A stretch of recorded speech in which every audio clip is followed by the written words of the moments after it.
Hello there. Welcome to the Forest Collective. And we are back with another Star Wars Topics episode. Before we begin with Star Wars Topics, we're actually just going to talk for a minute. We are waiting for Surrey away. He will be here in just a moment. Um, but how's everybody doing?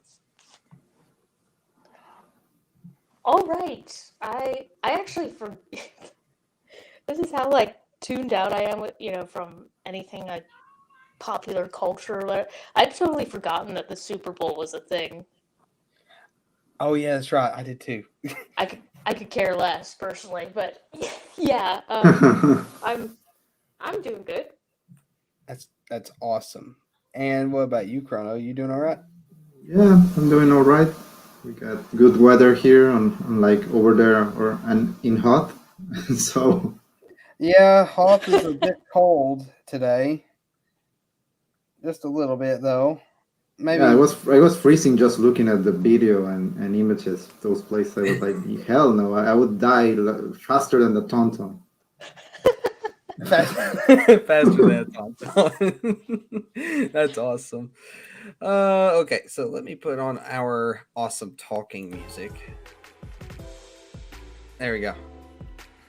Now it don't sound so boring besides our voices that are not boring, but now it's not super duper silent. Anyways, It's a little loud though. you think it's a little loud? It's Yeah, a smidge loud, yeah. yeah. You could tone it down a bit. Yeah, that's it. You're Yeah. right. You're right. You're right. Subtle. Yeah, I got you. That you're right.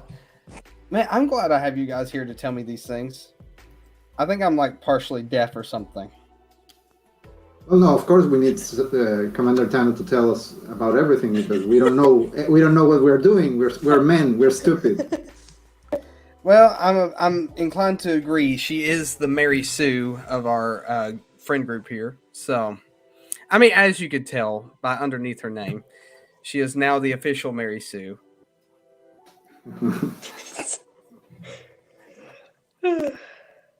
But yes, it's. I just want to say those last two episodes of Star Wars: The Bad Batch, they were pretty good in my opinion. I'm not going to get into the Yeah. discussion yet, but I just wanted to say how much I enjoyed it, and I'm just going to like do a quick gloating session here. I'm not 100% right yet because it hasn't happened, but Clone Rebellion. I'm assuming it will happen. I'm just going to go ahead and say it. It's going to happen. Given what happened in the episodes, I kind of think that it might just get squashed before it's born. I don't know. This push for new soldiers and stuff like that. That might, I mean, as we saw, I see we've started the discussion. Dang it. Oh well, I'm going to do it anyways. So I'm in distress. yes. I mean, seeing how the clones reacted when Chuchi was speaking to them about how they just wanted to fight, that just gives me the idea that if that's being taken away from them forcefully, Hmm. they may rebel. Mm-hmm. It doesn't. We didn't say that the rebellion had to be successful, so getting Yeah. squashed is probably what will happen. But there may or may not be a group of rebel clones that perform a rebellion against the Empire. That's what I'm assuming. Plus, after the fact that it was revealed that Camino was bombed by the Empire, I mean, what more reason do these clones need to rebel? I mean, seriously. But anyways, I'm not getting any further into that. I just wanted to mention that because I just could not contain myself. I can't blame you. It got me really excited. There's a lot of other things I want to talk about, but we Yeah, without getting into the episodes themselves, I am for one happy that we got the plot moving forward because Yes. these two episodes really did that.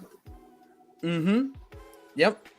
And it was a much needed 2 episodes. Like, I'm glad that they put them both together. Yeah. Can we just appreciate how they put both of the best episodes of this season together on the same day?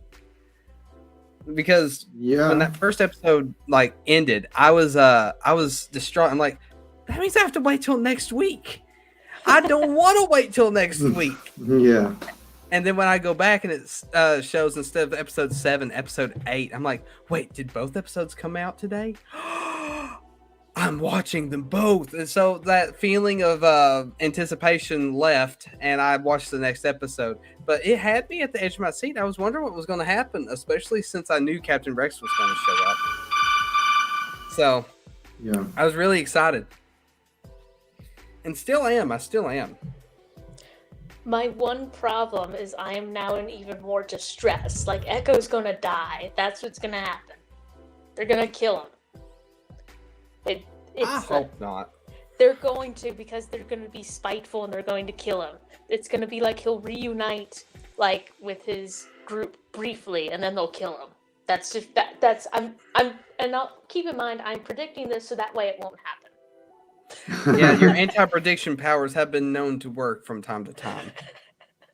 So let's hope that that's the case this time too. I didn't see any indication of them going to kill him off, but then again, maybe you read into it a little bit more than I did. Maybe I was just so happy to see both episodes that I completely forgot. But it was a really nice change to see the Bad Batch go in and do something that turns out, for the most part, successful, instead of failing and coming home empty-handed every single time. Am I the only one that gets bugged by that? They need to spend more time on these just kind of general, like, big anti-imperial missions and less time treasure hunting. Yes. Yeah, They lose against treasure. they do. And the people behind the show need to stop doing this mission goes wrong thing, because at some point, like in this one, it feels fabricated. It feels unnatural. Like, yeah, everything that can go wrong goes wrong just for the sake of having them run and having people shoot at them. And it's like, no, you can't do this, because rather than seeing them as incompetent, I'm looking at you behind the show being the one incompetent enough to write these scenes. It's like, no, you can't always have them on the run, under fire.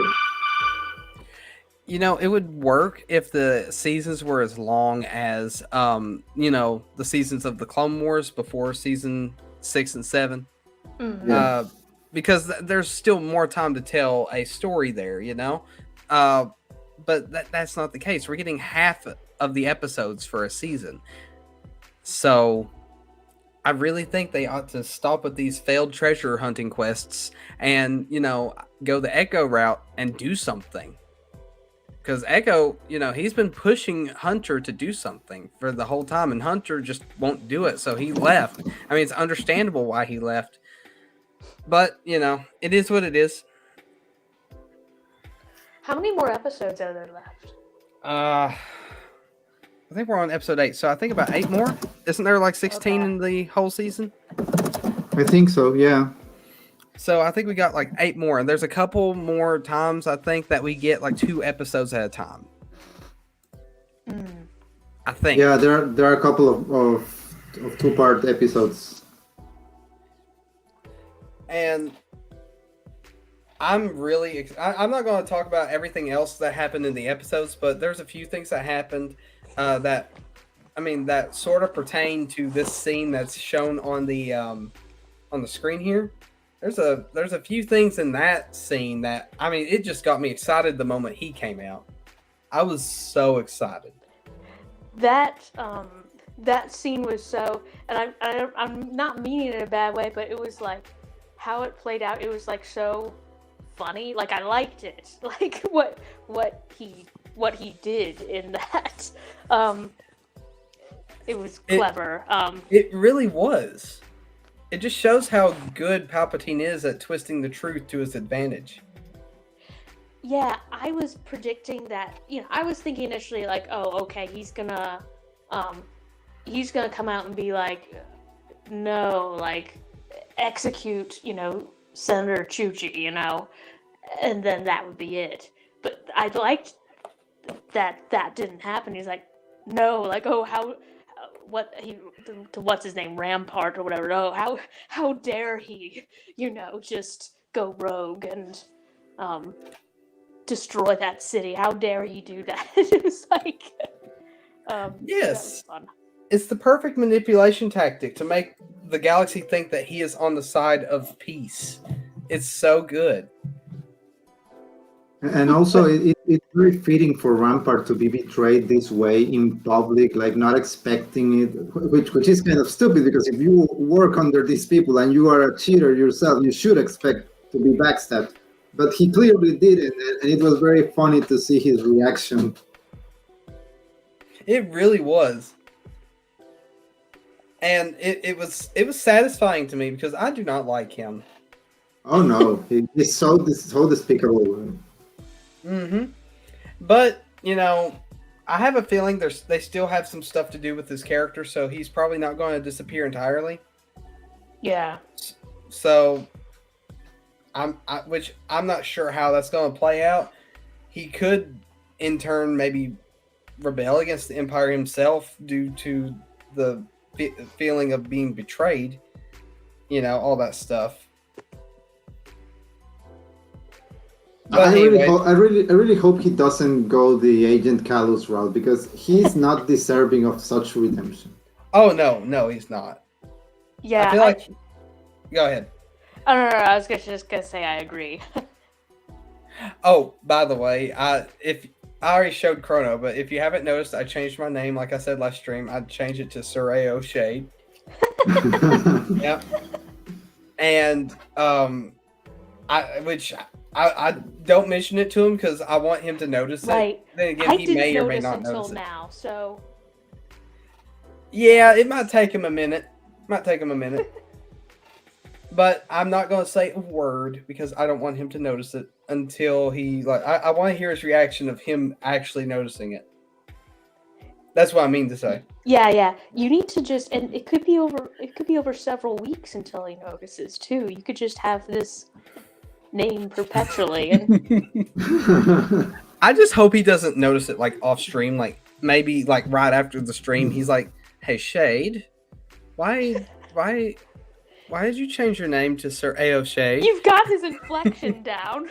Yeah.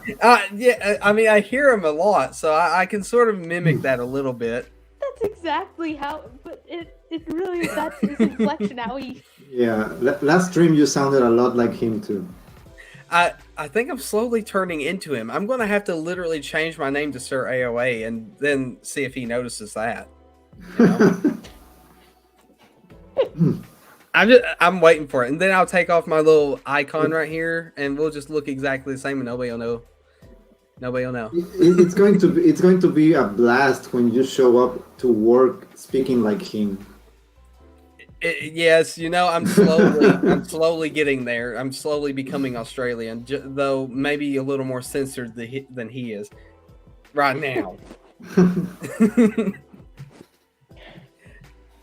Completely different topic, but it just popped in my head, and this is something probably to talk about later, but do we know if they have a third season lined up yet for this, or... For the Bad Batch? Yeah. No, I have no idea. I've not. There are no news at the moment. Yeah, no, at the moment there are no indications that they have a season 3 planned or greenlit. And given the way money stuff is currently at Disney, I'm not sure we will get any more. That's something I suspect I think there's a good chance we'll get a season 3, but I'm not sure if we'll get anything beyond that. Because and I remember, this goes back to I remember when Rebels was out, there was a lot of talk about just how much that they had a limited budget and that most of it went into Darth Vader's cape. And the animation for the Bad Batch, it's the best that I've seen it, for Star Wars animation. It's really good. But I get that they may have found ways to do better with less money, which is good, but that still comes at a price. And I can't help but wonder, like when Bob Iger's saying, okay, we need to curate our content more. Does that I want to do a poll on this. Like, does that curation, is that going to take the form of they're just going to kind of can entire projects like films or series, and so just release fewer films or series? That's a good question too. Yeah. In a way, I'd rather them produce less with high quality than more with low quality though. So if it takes them doing less series at a time, then I'd be like, go for it, just to ensure we get something quality. Yeah. And yeah, I'm sorry, my audio I think cut out at some point, but I don't know if this got in, but it's like on the flip side, does that just, the other option is, it's not so much that they cut the number of shows they put out, but the production costs they'll try and trim. In which case, everything is like Book of Boba Fett. Oh gosh. Yeah. And it probably will boil down to it's going to be a combination of both. I sure hope not. Yeah. Well, the problem with Book of Boba Fett wasn't so much the quality of the sets or the quality of the props. It was the quality of the directing and the writing. Oh, definitely. That was, yeah. Mm-hmm. But it had both problems, and so it's like... It did, because there was some costume things that just didn't look too good either. The other thing is... But the thing is that the Book of Boba Fett was no Rings of Power. True. Yeah. True. And is this like something playing in the background? Yes, I got some music playing in the background. Very low music right now. Okay. Yeah, I've had this option for a while, but I've just never used it. So I'm trying it out in this episode to see how it goes. I think you haven't tried it since your last computer died on you, right? Yes, that's right. I did try it before, haven't I? Or I have tried it before. But you tried it, and then what would happen is that the computer would probably freeze. Most of the time you did, it would freeze. Oh, I bet you're right. Because it has been a while since I've used that old computer. I don't even have it now. But I got a better one this time. You should always hold on to your old computers. Well, I don't have it. My sister has it now. That's what I mean. Oh, well, that's fine. I don't have it now, so I don't use it. But yeah, I never just give away my computers to just anybody. If I give it to anybody, it's like close family or something like that. I don't usually sell them or just straight up throw them away. That's me though.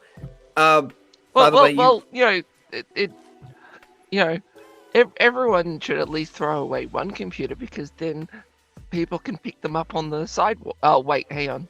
That's an Australian thing. Wow. What?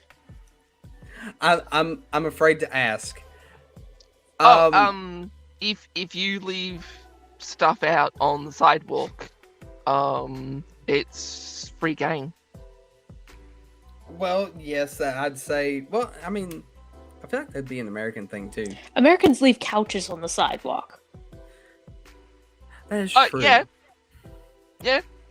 If you not computers. If you leave a couch on the nature strip, and it's in good nick, it most likely will not be there the day after. Nope. Someone will drive up, pick it up, and take it home. What is it that you said just then? If you leave it on the nature strip? Yeah. I'd never heard of that before. Like, I know what you're talking about. Like it. I just never heard that term for it before. Interesting. Me neither. That is interesting. Yeah, term. same here. Oh, by the way, Sir AOA, you like I was trying to mention earlier, you can change out your headline. So if you want to do that, you can. You can actually, I think, do that through your settings on this screen. You don't have to leave and come back. Oh, 'Cause okay, Chrono cool. did it. Because yeah, when I tapped to do that, it wasn't allowing me to do that. Oh, really? Yeah, so Well, anyways, if you do decide on a name, that you can put that in there if it'll let you do that. If not, it's all good. We'll just all have one except for you, and it'll look weird. But we're not gonna blame you or anything. Yeah, that's just a typical white supremacist in you. I think I need to change on to that. Yeah, always throwing some shade at people. Throwing some shade. This is like the Force Collective's kind of the equivalent of pronouns in the bio. Yeah. Yeah, there you go. See? Type in your pronouns, Sir AOA. Type in your pronouns. And everybody has to call you that at this point. So you guys gotta call me host. I'm gonna call Chrono my minority friend, Commander Tano the Mary Sue, and I can't call Sir AOA anything because you don't have any pronouns, so I don't know what to call him. Well, I just said him, so that I just You could have misgendered pronounced him. Yeah. You could have misgendered. You just did it too, though. You see Sorry, how did you say the confusing pronouns settings? are? I think it's in the Chrono. How did you do that? Because I didn't do it through the settings. Is it- Yeah, you just click on there are 3 dots on the avatar, and you get a sub menu that says stop my cam, edit audio avatar, and there's a part that says edit name and headline. Okay, I do not have that. I don't either. That's so weird. What?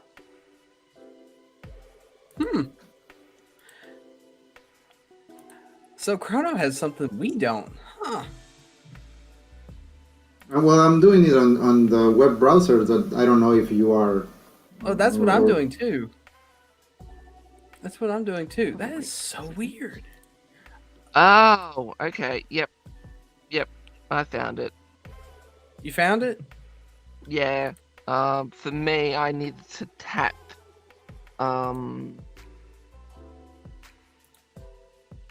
Tap my avatar screen. Where I would have been when I was in the background. In the back room. Mhm. Yeah, Oh. yeah, that's what I mean. Yeah, Oh. not the one on the screen, the one off. Oh, okay. I see it now. Okay. Nice. Let's see. I wonder what. I know I've changed mine to host because I'm the host here, but I want to give mine something witty. I don't know what to give mine. I'm just gonna leave it host for now. If you guys come up with anything, let me know. I'll leave mine as the host for now, though. I can't give Anyway. you your own pronouns. Your pronouns are host, if you say they are. So I see you insist a lot that Sereo A should pick a headline, and I'm wondering, are you going to do what Disney did to Gina Carano if he refuses? I mean, Yep. Yep. I'm at liberty to do so. He left. Well, that's great. I didn't even have a chance to tell you guys. No, I have a chance because He could have. He- He Go could have ahead. stayed if he had sat through a mandatory pronoun sensitivity Yes. training. okay, before I let him on here, I'm just going to tell you guys that he's fired. Okay, and so one of you have to tell him. You know, I could hear all that. What? I don't know what you're talking about. I have no idea what you're talking about. I'm pretty sure you use that tactic at work, right? I mean, maybe. Like, oh no, you tell him, and you take the guy who just walked in. You tell him. Actually, the management up there does that a lot. I'm not going into one of those rant sessions. Don't trigger me right now. This is a Star Wars talk Dear. show, not a the work life of Shade topics episode. We need to have an episode just yeah, for we that. need to have one of those. Yeah, I That will get could tons make of views. an entire stream just about things that happen at my workplace. I can make a whole stream. I can maybe make a few episodes just to talk about stuff like that. Because just the other day, I also had a couple issues happen. And, you know, I'm not going to talk about that right now because we got plenty to talk about. And we're already 3 minutes in. And now we're finally getting to, you know, everything all set. So I'm going to skip that for now. Maybe if I feel like it later, I will mention it. Maybe after stream, I'll mention it to you guys. I don't know. But we do have things to talk about this stream. We actually have something to talk about. These last 2 episodes of The Bad Batch. Having trouble with time travel. Okay, well that's a very long set of pronouns right there. Mr. Having, or no, I can't even say Mr. That would also that gives you a okay, having trouble to time travel. That's what I'm going to call you. With time travel. Oh, with time travel. Sorry, I And can't time read. travel's I'm blind. one word. Yes, that is true. Dang it. See, I need to go back to school. Okay, anyways, we do have a lot to talk about. These last couple episodes have actually given us something to talk about. Thankfully, because the last 3 Cats. not as much. Yeah, which Sir AOA wasn't here last time, so we may have to get his opinions on the last couple episodes too, but we'll just put all that together, you know. We're not going to have a separate segment for that, so we'll just let him give his opinions on Hey, it can't be a complete snore fest. I mean, the first of those 3 episodes, in my opinion, the best. And the third one was a pretty good one too. But we're not going to talk about those right now. Okay? We have a few things we got to do first. So, the ad agency that we go through has come up with a special ad today. So, I'll let Sir AOA, you know, take it from here. But, you know, special ad. I'm super excited. I've not even heard it yet, so we're all going to hear this for the first time all together. Yeah, well, it's just going to be something special. Yeah, just give me a second. There seems to be some weird things happening. I don't, but here it goes. Your voiceover guy is not in today, but don't worry, I'm here to give the men here an opportunity. DJ, play that music.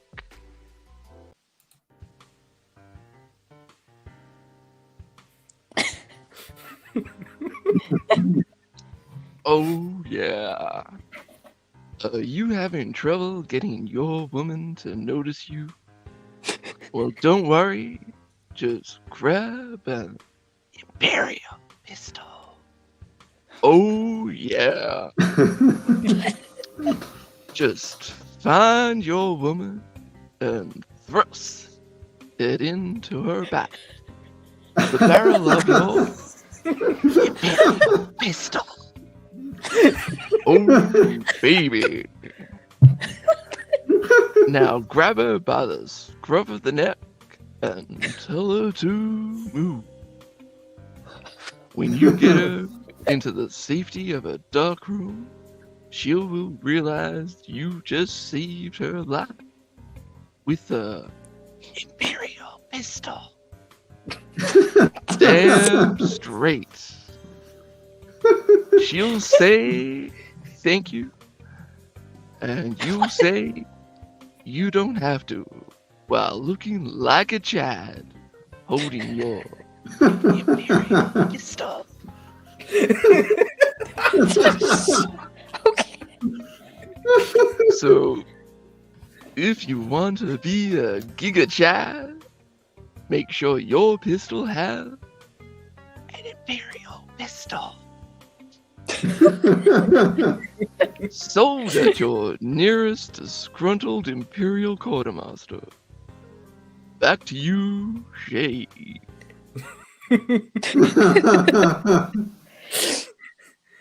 That was wonderful. That was Yeah. so wonderful. I love it. Well, Okay. I hope I hope the normal guy is fine. I hope so too. I don't know where he went, but I'm sure that he's okay. I'm sure he's okay. Unless- I'm unless sure Go ahead. Go. Oh, I was saying, unless the new voiceover guy is sort of doing the same thing that he's talking about in the ad to our old voiceover guy. using the Imperial pistol. Yes, using the Imperial pistol. You But can't make it yeah, without one of those. yeah. I'm actually I wouldn't be surprised if things are a little bit wet at Lucasfilm. I mean, after Clean that, up clean up on level 3. Maybe Kathleen Kennedy's desert is now a rainforest. I mean, after hearing that, So- I don't see how it could be a desert. So I'm really I'm trying to kind of wipe from my mind the image I have of Kathleen Kennedy's desert. I'm I'm not even imagining it. I'm afraid. I'm feeling violated, frankly, just by the thought of it. Here, I'll give you something to not feel so violated about.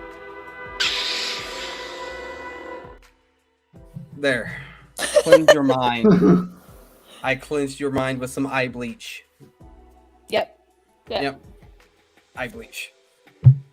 Well, would that be more mind bleach because you didn't actually see it with your own eyes? I mean, if you did, I'm not judging, but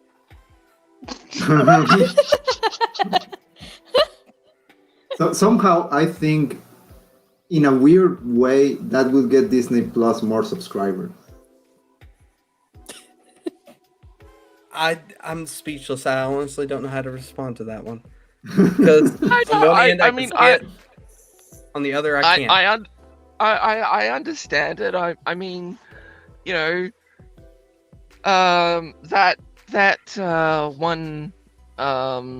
that one video with 2 girls managed to rake up millions of views, and yeah. Yeah. Well, anyways, enough talking about a person's desert and other things. We have an episode to actually begin now. So we had a special 2-episode release. Sorry, we had a special 2-episode release last Wednesday or Thursday for Soraya Way.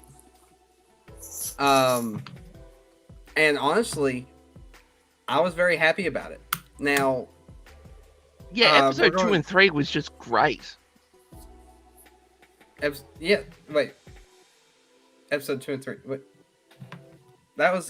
Wait, no, that's where it should have been in the episode. Sorry, my bad. Oh, okay. So you confused me there, and I was like, he said that sounding so straight faced.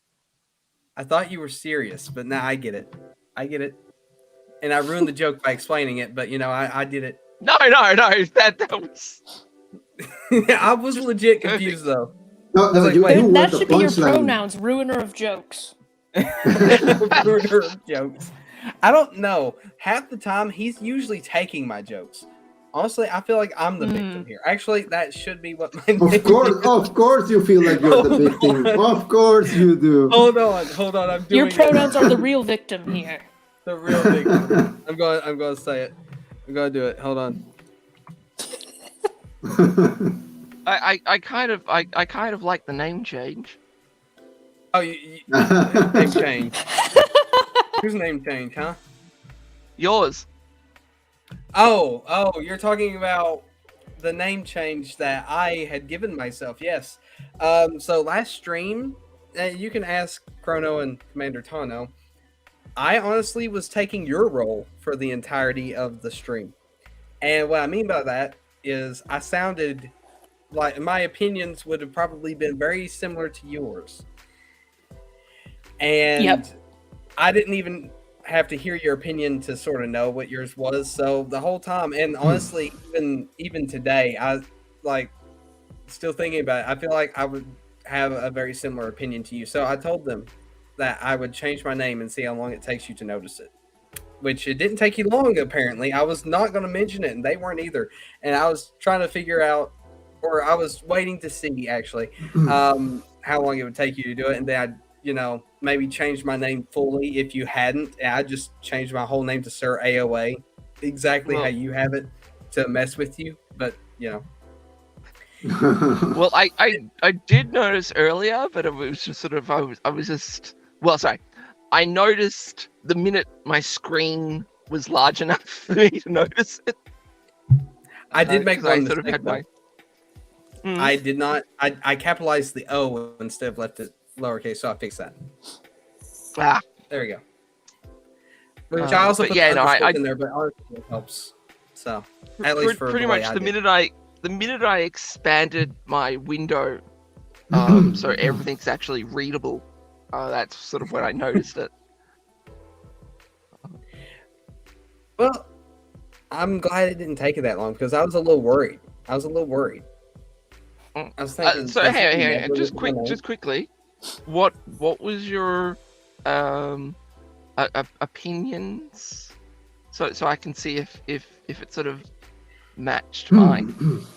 Well, when I say similar to yours, I felt like it was I mean, the way you were talking about earlier, you seemed like it was more like a snore fest.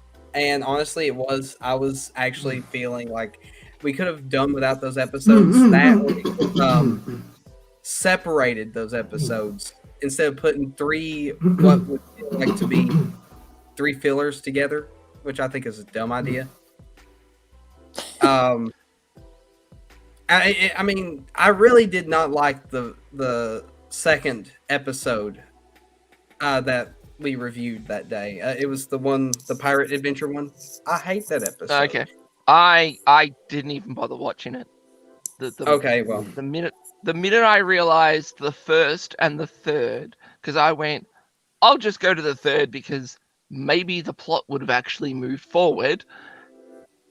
And after 5, I think maybe 10 minutes after realizing, oh no, this is filler as well, I just didn't bother. So I actually haven't watched what episode it would make it. Episode. I think that was the No, 6th episode. 5. No, the Yeah, I okay. I know what you're saying. Yeah, never mind. I have not watched episode 5 because I just 4. I mean, 4 was okay. And just the vibes I got from 6 were just sort of like, yep, I'm going to bed. just Well, yeah. I didn't have much good to say. I did love the one with Tech. That one I liked. Which, frankly, when it comes to anything racing related, because I love, like, let's say racing games, movies, shows, anything that has to do with racing, I sort of like it. We're not talking about Star Wars Resistance. I'm not letting you say that joke again. You were hearing me in your mind, right? Yes, and I knew you were going to say it. I knew you were going to. I said it last time, and I wasn't going to let you say it this time. That one we don't talk about. That one doesn't exist. I'm getting it off early before anybody says anything. So, that being out of the way, I enjoyed that episode with Tech, and I'm glad they gave him a little like character development, which is what I think a true filler episode should be more about. The other 2 episodes didn't feel like character development episodes, or even world building episodes, to be honest. It did sort of develop. The last one did sort of develop the galaxy a little bit more. There was a little world building to Kashyyyk, which we don't get to see much of, so I was happy about it. But it's still like I feel like that episode is a little out of place it probably should have taken place after these last two. You know, since these were such intense episodes, I feel like Yeah. a episode like this that would have slowed it down a little bit, you know, would have been okay. But you know, I mean, I don't know who's placing the episodes in the order they are. At the way I see it right now, and I think Lucasfilm would have had to been extremely brave to do this, and I think they might have got criticism if they did this. At this present moment, I would have had episode 3 as episode 1, episode 7 as episode 2, and episode 3 as episode 3 as the last episode, which would mean episode 8. Which, like I said, would have had to been really brave, because that means that you would not be showing the Bad Batch until episode 3. Mhm. Yeah. But it Yeah. would have so much more impact, and really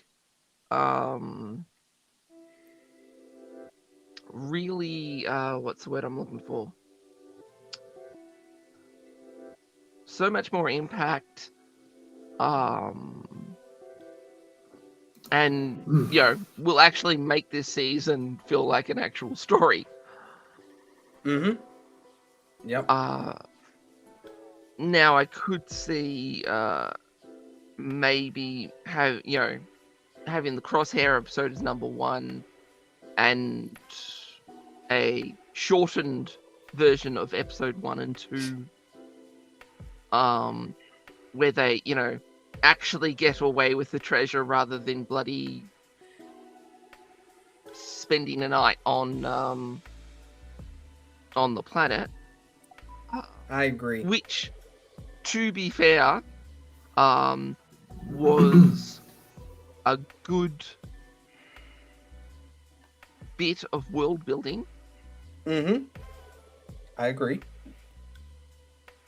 But that really sort of felt like an episode that should have come later in the season, not be the first one off the cap. If we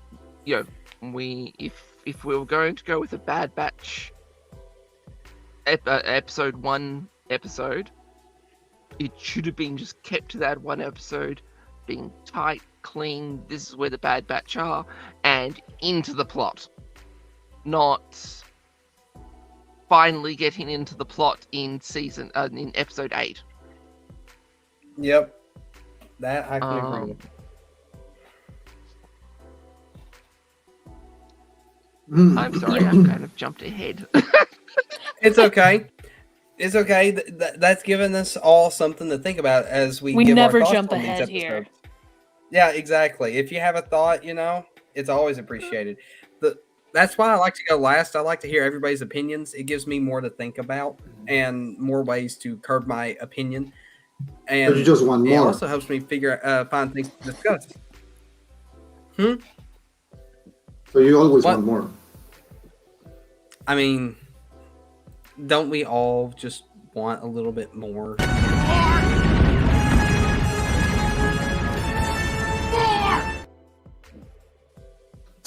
I mean, who doesn't want it? Well, anyway, since we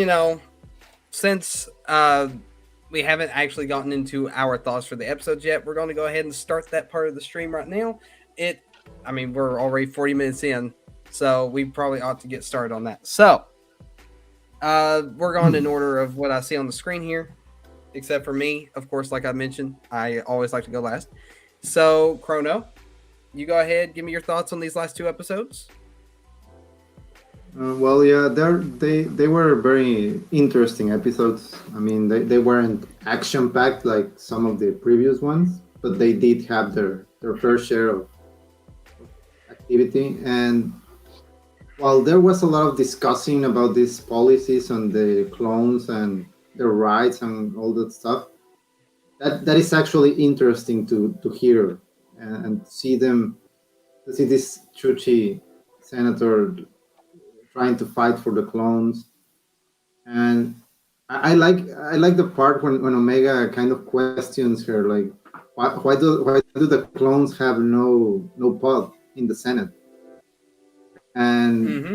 yeah, it's pretty sad because they obviously can't, because they don't belong to a specific. It's not like there's a planet for all the clones. Camino kind of was that, but it wasn't really their planet, and it was, and they didn't really, they don't really constitute like a tribe or a society or something. They are merely tools. They were born as tools of war. And Mm-hmm. of course, you look at them standing before you and breathing and talking. They are living beings, but most people don't see them as living beings because they are used to seeing them fighting. That's all they know. They are soldiers, and they are, and the war has made them look so expendable. Probably to a lot of these people in Coruscant who really don't care about anything, they are probably the same as droids.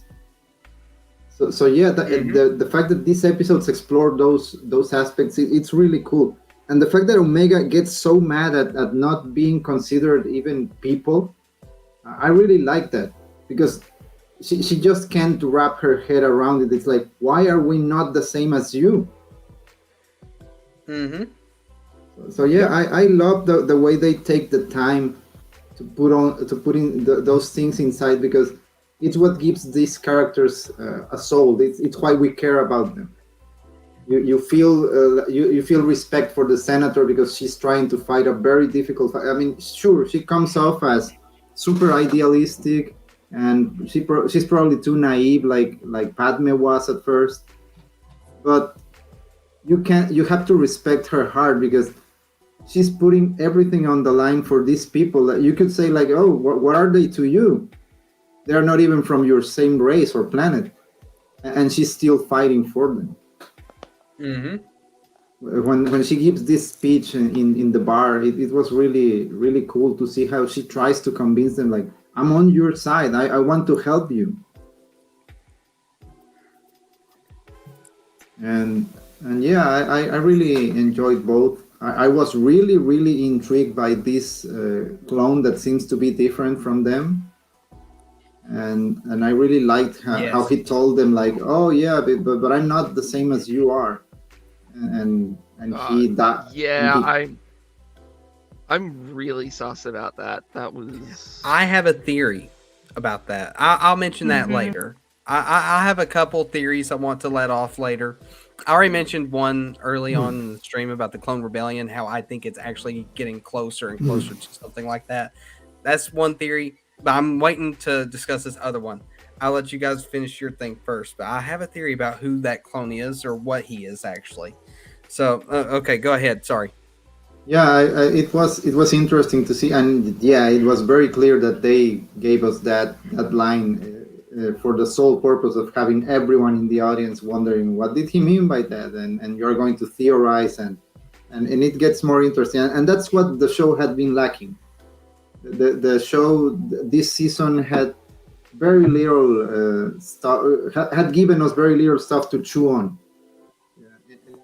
While it wasn't bad, it wasn't all. Yep. It wasn't some, like you said it before the stream, like you were anxious about. Oh, I'm gonna have to wait a week. This is probably the first time this would have happened, because with previous episode, it wasn't like, oh no, I need the next episode right now. It wasn't like that. And if they had released episode 7 and not 8 until next week, we would have gotten that feeling like, oh no, I need episode 8 like right now. So, because you mentioned that, I also need to mention this then. So, I said that, yes, that was the first time during this season that I've wanted to see the next episode so badly that I didn't want to wait till the next week. And that feeling of anxiety, of not the anxiety, but anxiousness of wanting to see it, it hit me for the first time this last Friday. The reason I mentioned that I didn't watch it Wednesday, this is the very reason. So, as I mentioned earlier, the last 3 episodes not my favorite.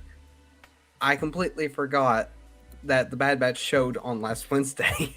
So last Friday, I remembered it, and I told my sister, we got to watch that tonight.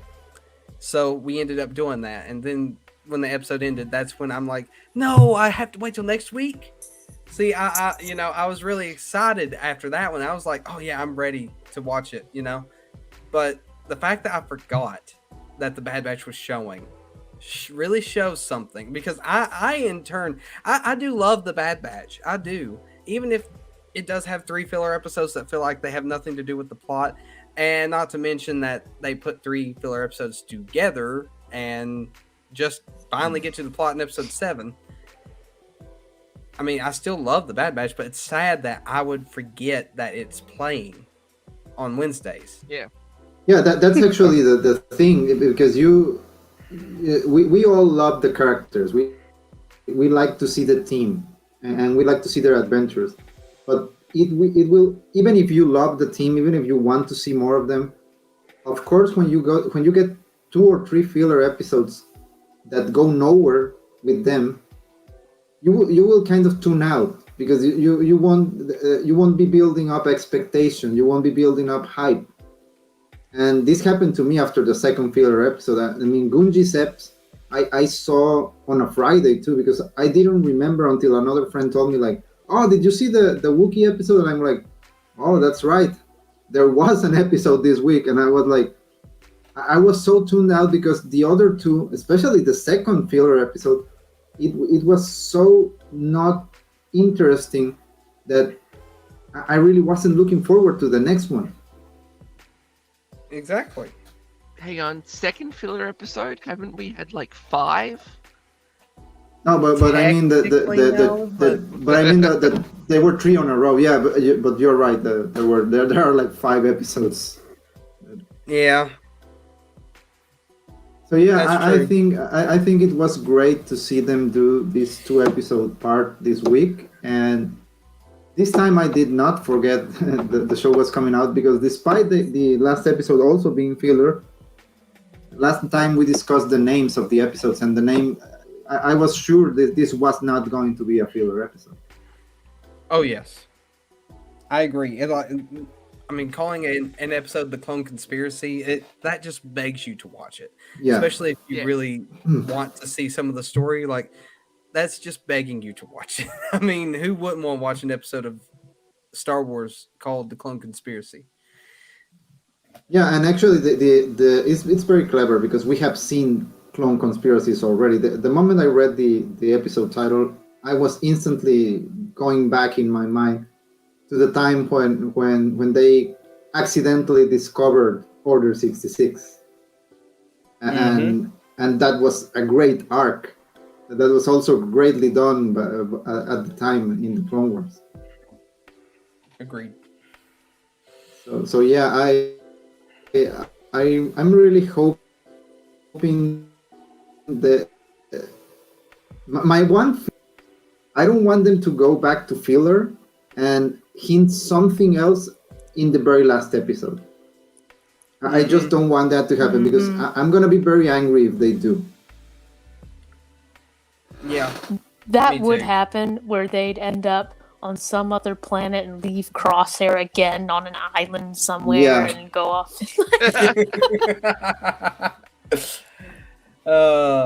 I'm honestly thinking, though, like that Clone Rebellion thing, I feel like that might be where this season ends. It's possible, What, anyway. right at the beginning? I think so. Yeah. Well, the last episode is called Plan Honestly, it would 99. not surprise me. Yeah. Sorry, what was Yeah. that? The last episode is called Plan 99, so it, of course, it's going to be something probably very interesting, but I don't know if we're going to see what this is about, or if we're going to be teased and told, like, oh yeah, wait for next season, because they did that last time, and I hated them for it. Well, let's think about the name 99 for a second. Let's think about who 99 was. as we Yeah. remember, 99 was a It's supposed to be them. Yeah. Mhm. Yeah, but I'm thinking they called the episode 99 though. They didn't call it Clone Force 99. They called it 99. Now, I don't know if that has anything to do with it, if they just wanted to make the name short. But what I'm thinking is that I mean, you could theorize this in many ways, but 99 was what a true soldier should have been, you know? And I'm just assuming that because he has a good heart, that it's maybe more of a symbolic name than anything else for what might happen in that episode, rather than it could be that, or it could be that Clone Force 99 gets back together and becomes the full Clone Force 99. So I mean, that could be that redemption without death that we're hoping for Crosshair. I mean, I don't know. There's so many ways you can think about it. Anyways, I'll shut up now. Get back. That's another very interesting thing, because Crosshair has been completely sidelined other than the episode he did with Cody. Yeah. And why are you wasting time in filler episodes when you have to develop that guy? I mean, you keep developing the other clones in the team, but since you separated them and we have this guy doing his thing with the Empire, we need to see more of him, because otherwise, yeah, go ahead. Especially when there are more questions about Crosshair than there is. Yeah, absolutely. If Crosshair was a lady pirate, then we'd see more of him. But he isn't, so... Yeah. A lady pirate, that's a pointless character. But, yeah, I mean, the thing is that... there's a lot of actions about Crosshair that just don't make sense. And I can either start now with what I'm going to say or wait until my turn. If everybody's okay with it, we can go ahead. Yeah, go ahead. Okay. Because the thing is that assassin clone trooper has only just added more questions rather than answered. Because the thing is that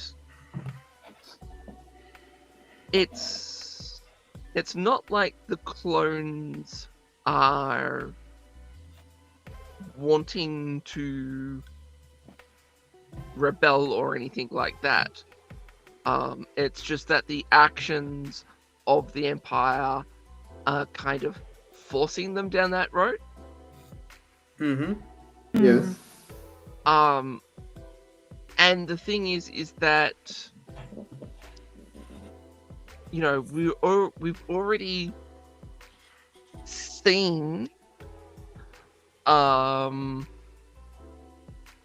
clones questioning their actions. And where did we see that? With Dogma. Yeah. Yep. Yeah. Dogma was so by the book that it was absolutely crazy that even he kind of went, what?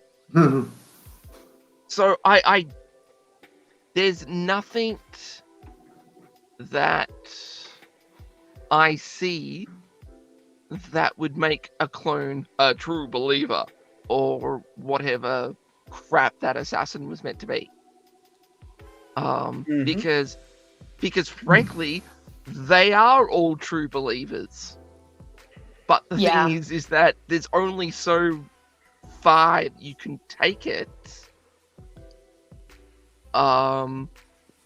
You know, there's only so far you can go and be treated a certain way before you just go, I'm out. And that's what's happening with the clones. So, so at this present moment, they haven't given us enough information for A, Crosshair, and B, the assassin to make sense. Because it's not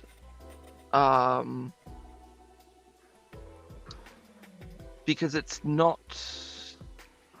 like the clones are sitting there going, let's rebel. It's sort of a case of they've been, I guess for the best term to use would be abused far past what any sentient mind could or would allow. Mm-hmm. So it doesn't make any sense to have true believers, or for Crosshair to be so stupidly loyal Mm-hmm. without, well, essentially without the chips influencing them type situation. Which doesn't make sense for Crosshair, because according to Crosshair, he's taken the chip out. Yeah.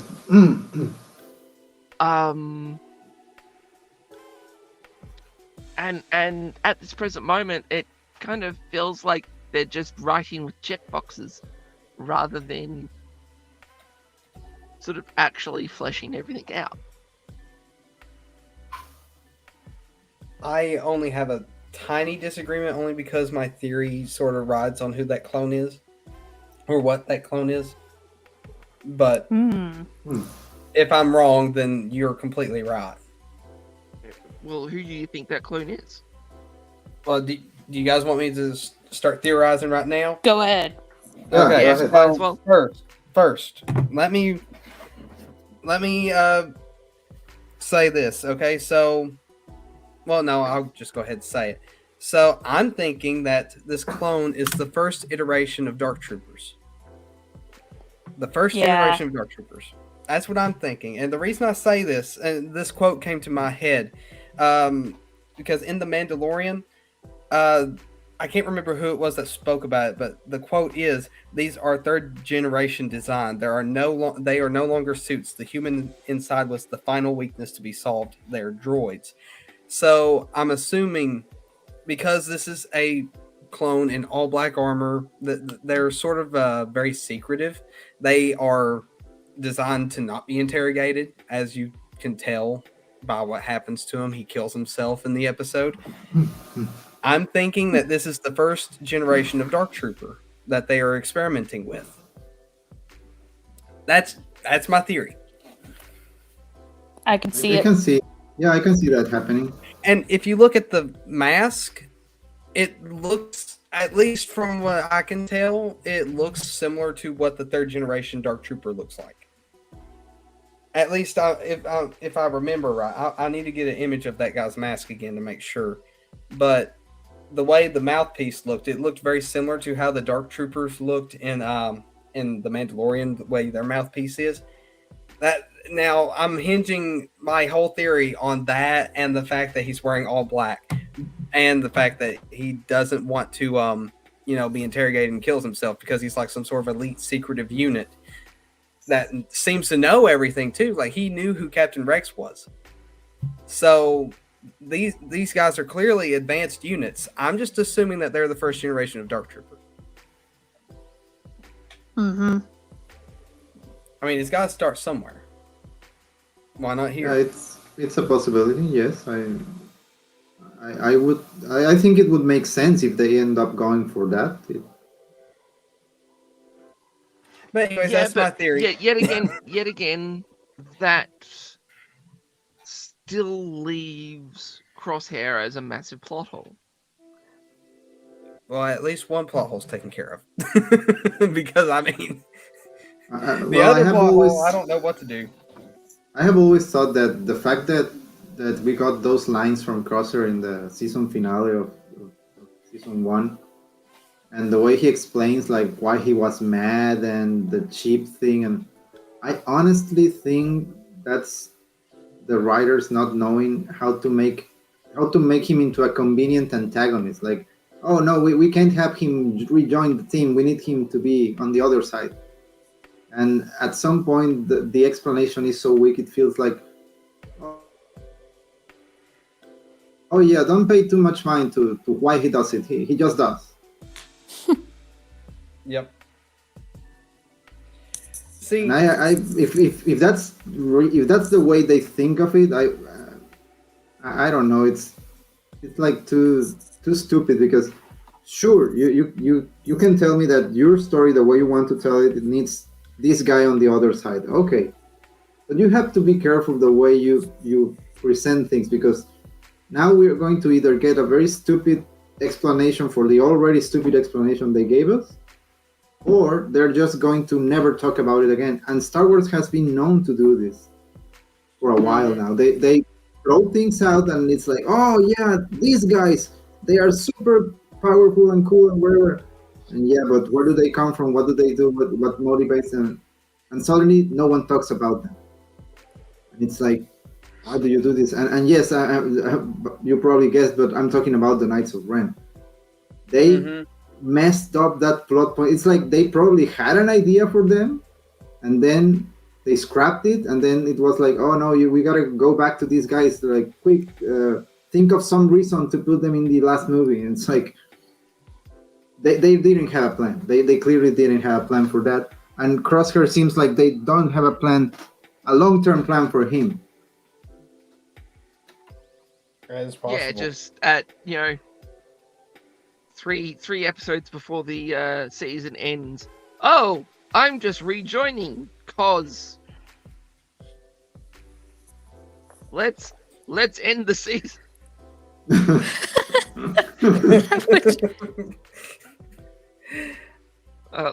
Let's get to the end of the season with Crosshair in the group. I think pretty soon if they do the story right, we should get some more information about Crosshair. That's if they do it right. Now, I'm being optimistic here when I say that. That don't mean that's what's going to happen. But if they do things good enough, I would assume that they'll give us maybe another Crosshair centered episode, and maybe we'll get a little more insight to how he's thinking on the inside. I mean, I think they were trying to give us something with that first episode, like having him go through his day repeatedly, same thing over and over. Because before the mission that he went on with Cody, it was like he was doing this right here and that, and then after the mission with Cody, same compilation of scenes just after the mission. It's showing that he's sort of going through this repetition, and maybe they're trying to give us the idea that maybe it's getting old, or maybe it's trying to give us this idea that maybe he's finally realizing that what he has chosen isn't all that he, was expecting it to be. I don't know. There's other ways you can take that scene. Or maybe it could just be there to be there. I mean, who knows at this point? But I'm trying to be optimistic here. And that I'm hoping that they give us something else to help us feel like there's actually a change going on within Crosshair. Because I still believe that he's going to get a redemption arc at some point. I just don't know when or how that'll happen. Yeah. I think the fact that he said Cody and at that point at the end of the episode and not just his number is meant to be a hint, but who knows? I think so too. I didn't think about that now until you said it. Yeah, but I mean the thing is that we're at episode 8. We're at 8. Well, 9 now because we finished episode 8. Yeah, 9. It's already getting too late. Well, if they don't have any more filler, it ain't too late. But here's something that could kind of determine, how and when they deal with Crosshair, and once again, and I don't know, this will be interesting. This could be a whole mess, but we were talking. I think it was when you were out, Sarewe, and like we were talking about the fact that you hear Bob Iger saying, okay, we got to curate our content more. And, I was wondering, like, okay, what does that curation mean? Does that mean we get fewer shows and films on Disney Plus, or does Let's that hope. mean, yeah, probably, or does that mean, like, everything is kind of going to be cut across the board, production-wise, budget, and what would that mean? Because the Bad Batch is, yeah, I'm sure they found some ways to do what they do animation wise more efficiently and cheaply, but I also think that it's animation's gonna, when you get cuts like that, animation's gonna get it. This is a much more niche kind of show, and so I wonder, if they're going to have to. I suspect they'll have a third season, even though they haven't announced one yet, to my knowledge. Just because, people like to at least do things in threes at minimum. Yeah.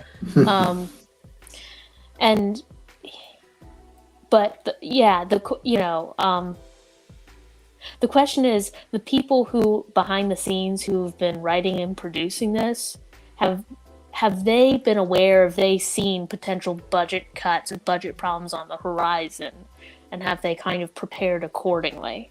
Like, for all we know, they could have had maybe a plan to do this show for, say, like, I don't know, 4 or 5 seasons, and now they could get the notice, okay, it's gotta be 3.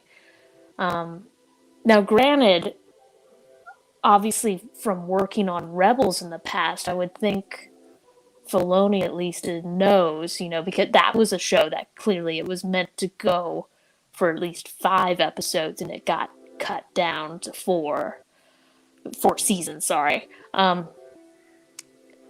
So he's got to at least be aware that having a show just kind of having a few seasons pulled out from under you is that's a possibility. You don't have a plan in place for that. Have kind of like a 3-season plan for a series, but also a 5 or a 7. You know what I mean? Like, and so I'm curious if they've thought that through or not. I'd say the possibility has come up somewhere for them, and they probably have thought about things. Hopefully, if they're good.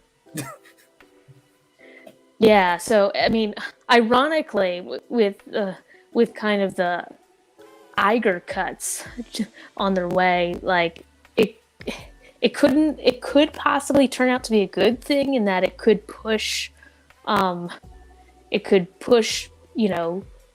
writers to resolve storylines more quickly and efficiently and have less filler. And I don't mean just for the Bad Batch, but Yes. But that said, that's probably a very optimistic hypothesis. But I don't know where I was going with that. I mean, that takes talent. Yeah. Which we're seeing less and less of nowadays. Yeah. Velma. Pretty much. Yep. Oh. Velma is talent. Like that takes talent to make something. So I am convinced that, and I haven't seen any of it, but I am convinced that show is actually like an anti-woke production. It's so bad. It's got to be. You're going with the conspiracies. Gotcha. Yes, I am. I'm a Velma conspiracy theorist. Yep. Well, I've grown to appreciate the Be Cool Scooby-Doo TV show. I liked it at first, but it wasn't my favorite. And I went and watched it today after I started thinking about it. I'm like, I'm going to go on HBO Max and watch this. And come to think about it, or not come to think, come to realize that I actually truly enjoy the show now, especially after watching some of Velma the way I've watched it. Now, Sir Away doesn't know how I'm watching it.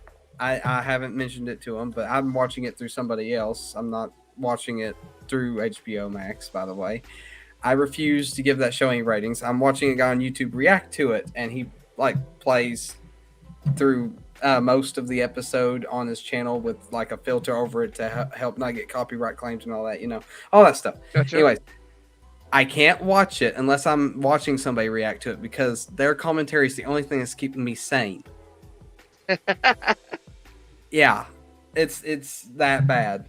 So, that from what I have watched of it, and I haven't even watched all of it. I've only watched 4 episodes of it with him because he's only reviewed 4. Or is it 5? It's one or the He's other. brave man.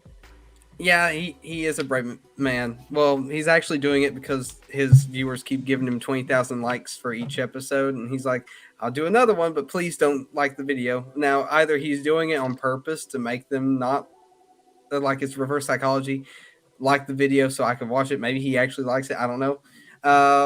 Or maybe he's just doing it to get likes on video. I don't know. But either way, they still end up giving him 20,000 likes per video that he makes on that. So he ends up going to have to make a new episode reviewing it. And as far as I know, he's not even watching it through HBO Max because the interface that's showing on there looks like it's from some sort of website, not from the streaming platform of HBO Max. So he's not even giving them views. Anyways, Well, it doesn't deserve any. it really doesn't. But I've grown to appreciate the Be Cool Scooby-Doo TV show now. Like I honestly truly enjoy it now, and that's so weird because I liked it, but it wasn't my favorite. I felt like it was too simple and it was based more on comedy than it was solving a mystery.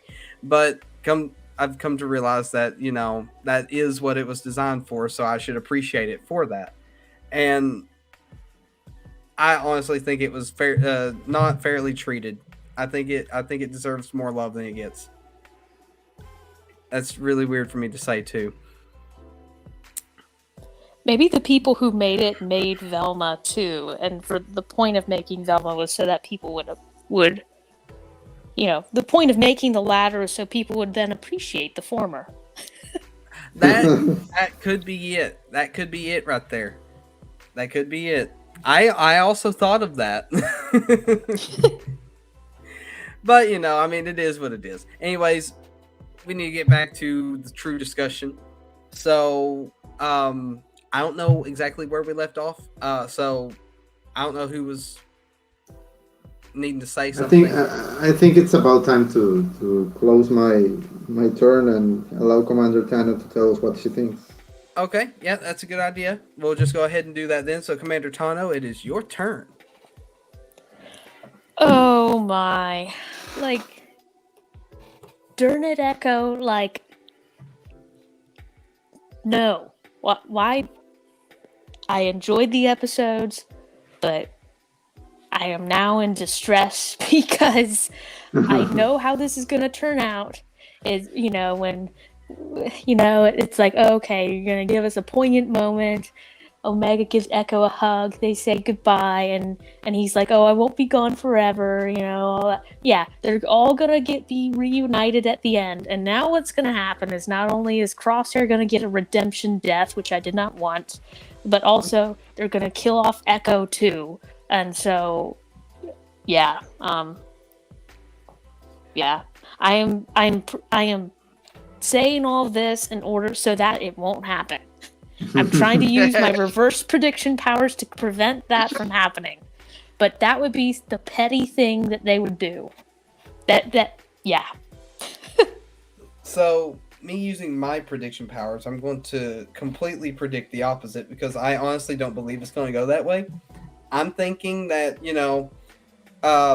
Echo and Rex are going to do some stuff behind the scenes. Maybe somehow they'll end up getting back with the Bad Batch. Maybe something big will happen. The Bad Batch will join up with them, and maybe because, the whole time Echo's been trying to get Hunter to figure out what they need to be doing because the Echo's been pushing to help Rex, this whole time, but Hunter wouldn't do it. Hunter just wants to stay out of it. But, it's going to get to a point where he can't stay out of it. And he just, in my opinion, he just doesn't realize it yet. And I think it's going to boil down to a point where he realizes that the Empire is going to affect everything. There is no place safe for him to hide from it. They got to do something. And it's going to all boil down to that, and they're going to join back up with, Rex and Echo. And then as far as Crosshair goes, I don't believe he's going to have a redemption death. I think he's going to have a redemption arc, which is hence why I think the episode 99 is going to be their reuniting of the Bad Batch, and then season 3 will start off with all the team being together and fighting off the Empire. Anyways, I'm going to shut up. You can continue. That was good. Like, trying to think of what else, kind of my impressions that beyond what others have said. I enjoyed what they did with Palpatine. I liked, and we were talking about this earlier at the beginning or before we were streaming. Like, I liked that they, I was anticipating. So at the end of the episode where Palpatine comes in, I was thinking, oh, okay, so what's going to happen is, it's going to be like, say like, oh, well, just go execute Senator Chuchi and then be done with it. But then when he was like, oh my, no, this is terrible. How could Admiral Rampart do this? That's awful. Like, I was like, no, I was like, that's great. I was like, oh, that, I enjoyed that. I thought it was really funny, but I think it was good too, because I don't like when, I don't like kind of like simplistic takes on kind of imperial power and how the Empire is able to get away with what it does. Like, the simplistic take is just, okay, use brute force all Empire the time. Bad, Rebel good. Yes, and also it's like the Empire's always just kind of using just bludgeoning. It's this kind of blunt brute force. It's not it's not precise or clever or measured or anything like that. So I liked how that whole scene was handled. It was, yeah. So I enjoyed that about that. So it's, yeah, I don't know where I was going with this, but yeah, I wish that, I wish that like kind of more takes on how the Empire worked and functioned and was able to do what it did were kind of more like that and less like, like Kenobi, where it's constant like hacking and off people's hands, and so it's like overt, like ridiculous amount of terror, and it's like there's a time and place for that. Obviously the Death Star is a thing and they do that, but I feel like that shouldn't, that's a very unique event, and that and kind of at least how I understood from kind of the original movie is that was a big departure from how the Empire operated up until that point. Yeah. And so I like more of this what we got in the Bad Batch of like that's how the Empire is able to kind of legitimize itself. It's almost like it's almost like the writers at Lucasfilm have never heard of a book called The Prince. Yeah. Yep. Yep. I've never read that book. They should read it. Absolutely. I mean, if you were going to write about the Empire, and you're going to go in depth, or that, yeah, maybe you should read that. Now I want to read it. But the thing is that, well, I haven't read it, but then again, I'm not really in need of everything that Machiavellian wrote about. Yeah. but actually, the more that I think about it, the more I actually kind of want to read it now.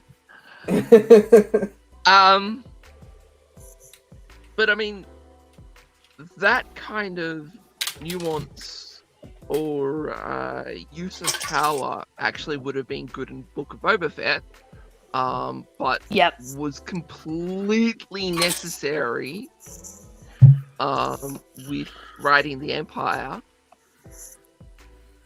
But the thing is that the writers are so high on modern day politics that they can't get what's happening in real life out of their nostrils.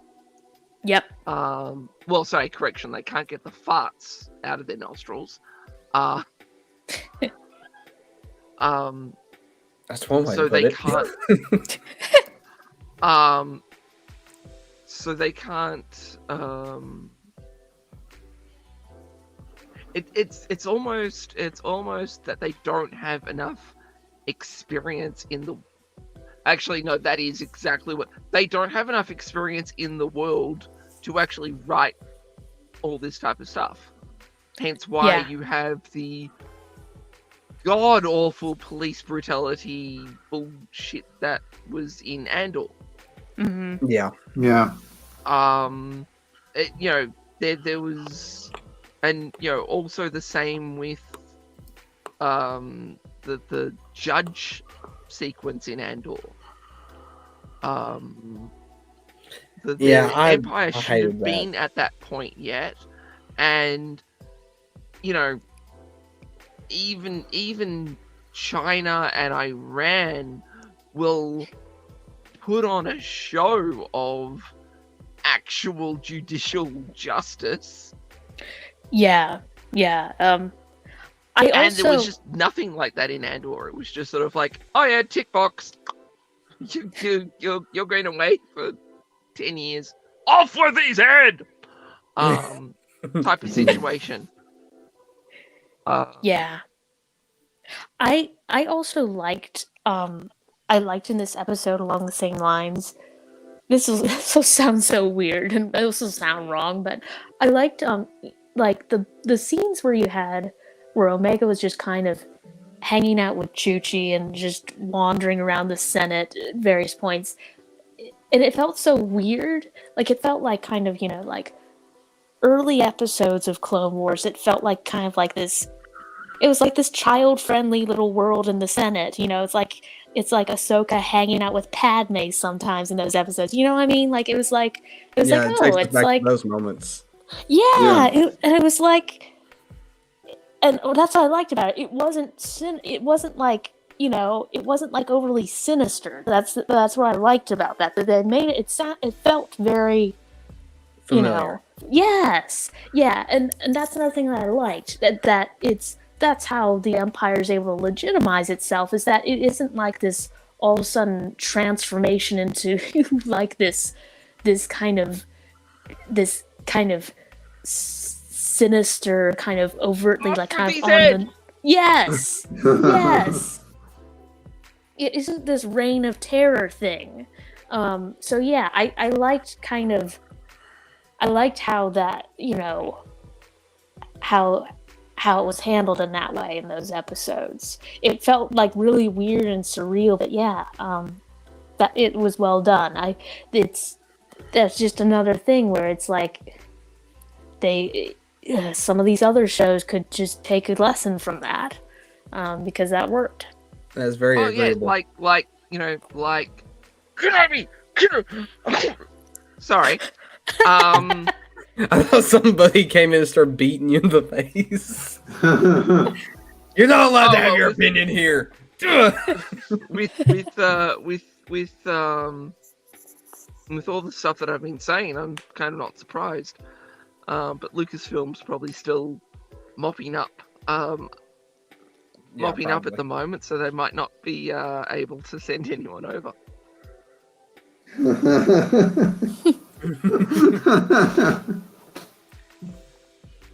Yeah, I like the slow burn type of thing. Like they're slowly transforming into a brutal tyranny as opposed to what the Republic was. So what you were saying earlier about how it feels familiar, that's how I imagine it would be. Like, it's not changing Yeah. so drastically. It's slowly changing more and more, trying to get people used to the small changes first before they make any bigger changes. And eventually, all those really small changes will add up, and then it'll feel drastically different. But And- you won't have realized it till it's too late. And at this moment, I don't think they've got that balance right. Yeah. No. You know, one show shows the balance really Mhm. well, and then one show off with his head. Yep. That's- and yeah. That's You know- because animated Star Wars tends to not get as much attention or scrutiny. You know, it's because the live action shows, like, you know, Kenobi, it's like all eyes are on it, and so whoever, and it you know, that kind of show, if you're going to produce it, it's going to attract people who want to direct or write for it, just so that they can kind of, quote, leave their mark on Star Wars, and not necessarily consider Yeah. what the other material that it's got to fit in with. Ryan Johnson. Sorry, I had to cough real quick. Yep. But yeah, no, I that absolutely makes sense. With And You Ryan have- Johnson, I still maintain, probably had of all the people who kind of took the little make their mark approach to Star Wars, I think he probably had the best understanding of what kind of came before out of a lot of, you know, a lot of Oh, people yeah. who've come to write yeah, and direct. just so he could shank it in the back. Exactly. You've got to know where the heart is, just to make sure you get it right the first time. That's true. Just because you're shanking someone in the back, you've got to know their body quite well to make Yeah. sure the knife goes in the right spot. I love how Yeah. we've gotten to just talking about how to shank someone in the back properly. I feel This is the Force Collective. I feel like this conversation should have happened in Andor. Because that was the right. prison show. Well, You're I mean, the right. thing is that everything's tied all together. I just wish the shows were all tied together. I don't feel like and it's I okay. wish the Lucasfilm story group was tied together. Because it's In a easier. room. Yeah, not metaphorically. Yeah.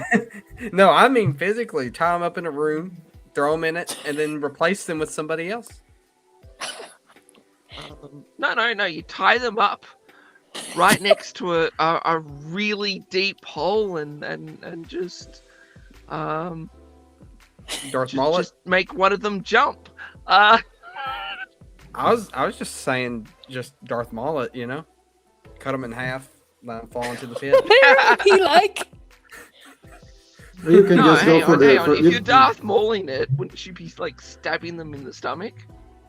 No, he got cut in half. Yeah, well, but then that would be, Oh, Qui-Gon Jinn Uh, it. That would be Yeah. Qui-Gon no, yeah. Well, if you But already then have the again- big hole and these people tied up, you could always go for the 300 route and just scream Sparta. This is Sparta. Yeah, No, No, this is Star and then Wars. kick this them is off. Star Wars. See? Yeah. See, I told you he was the kind of guy that would steal my jokes. I said it at the same time. I told you. That's proof. You should change your name to the Joke Thief. I stand by what I said. Well, technically, he can't steal your jokes because he lives in the future, so he already knows the joke.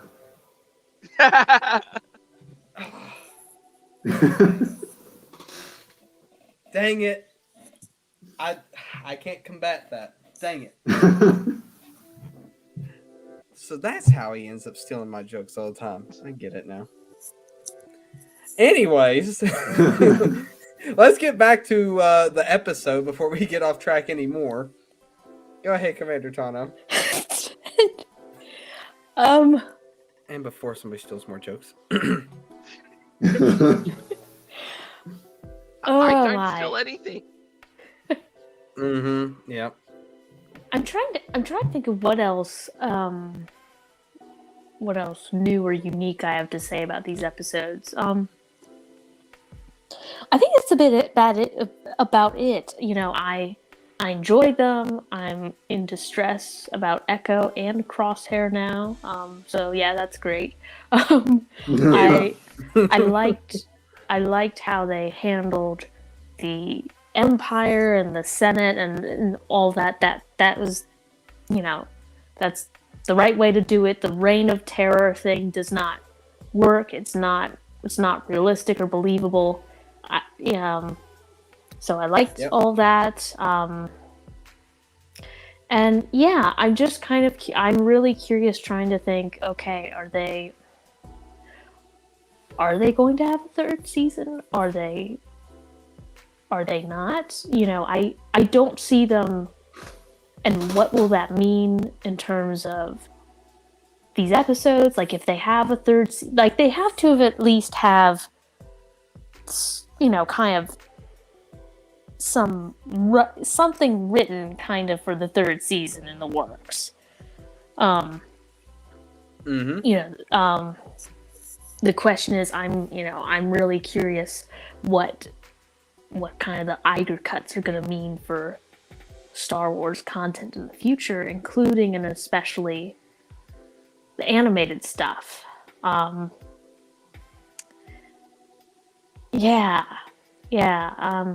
hoping that we get more substantive episodes. Now, that said, like I said last week or the week before, I forget when, but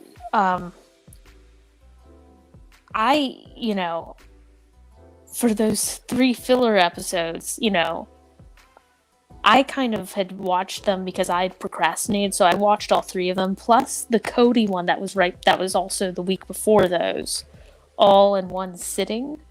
And I think that made everything much more watchable, because it was like I just went through, you know, quickly, and that would be really unpleasant to be like going week by week and not getting really unpleasant. my condolences. So yeah, I'm glad I procrastinated, because that made it a much better viewing experience. But yeah, I kind of wonder, like, maybe they should just in the future just release entire seasons, you know, because it clearly doesn't seem to matter in terms of, I get that they want to spread things out so that they can keep people subscribed month to month, but it doesn't seem to be making any difference, really. They're already losing over $1 billion on Disney Plus. It's like, yeah, might as well just keep people a little bit happier and just release everything. Because otherwise, and people can still do a workaround on it. They can just wait, you know, for however many weeks for, you know, a season of whatever show they're interested in to have released all the, you know, episodes, and then they can just binge them all then. So it's not like that they're really, I don't think they're making that much of a difference. The other thing too is there's so many people, it'd be interesting to see numbers on this. There's so many people who may have Disney Plus, not because that they went out and got it, but because, say, they got it as part of some other package. It like came with some other, like some, like, you know, internet providers, you know, package or something like that. So you get a lot of that, and so those people aren't really like new subscribers to Disney Plus. They weren't brought in because, oh, the Bad Batch was strung out over however many months, you know, as opposed to just released all in one sitting. You know, it's talking about that, Commander Tyler. Yes. we have this. I guess you could say, you know, an Amazon Prime type of deal with some of the department stores called OnePass down here in Australia. So, you know, you order something from Kmart and it gets delivered in one day type of situation. So it's like now- Walmart Plus for my store. I'm guessing so. But the thing is that it's not just from Kmart. There's also, I think, the hardware store, Bunnings, a place called Officeworks. There's a group of stores that are all actually under the same market group. So they're all owned by the same company. They're all just subsidiaries of that company. But there's a reason why I'm bringing this up, because guess what you get with your subscription to OnePass? Disney Plus. Disney Plus. Yep. Yep. And that's the thing, is that's I think, and it's like both, like Disney both needs to do that to kind of let Disney Plus be part of those kinds of bundles, but that's also hurting them in a way. You know, if they're going to do that, they need to recognize that the idea, like when they're manufacturing so much content, like so many Marvel shows, so many Star Wars shows, so many, you know, just main Disney things, they need to realize, like, that's not driving new subscriptions. You know, that's money that they're throwing away generally. You know, so and also obviously what you kind of hear talk about them licensing their content to other providers and so forth, and kind of opening up the floodgates further. It's kind of, at some point, it's like, what's the point of Disney Plus existing, except to allow them to, giving them a place to release content, not in, yeah. Mm-hmm. Yep.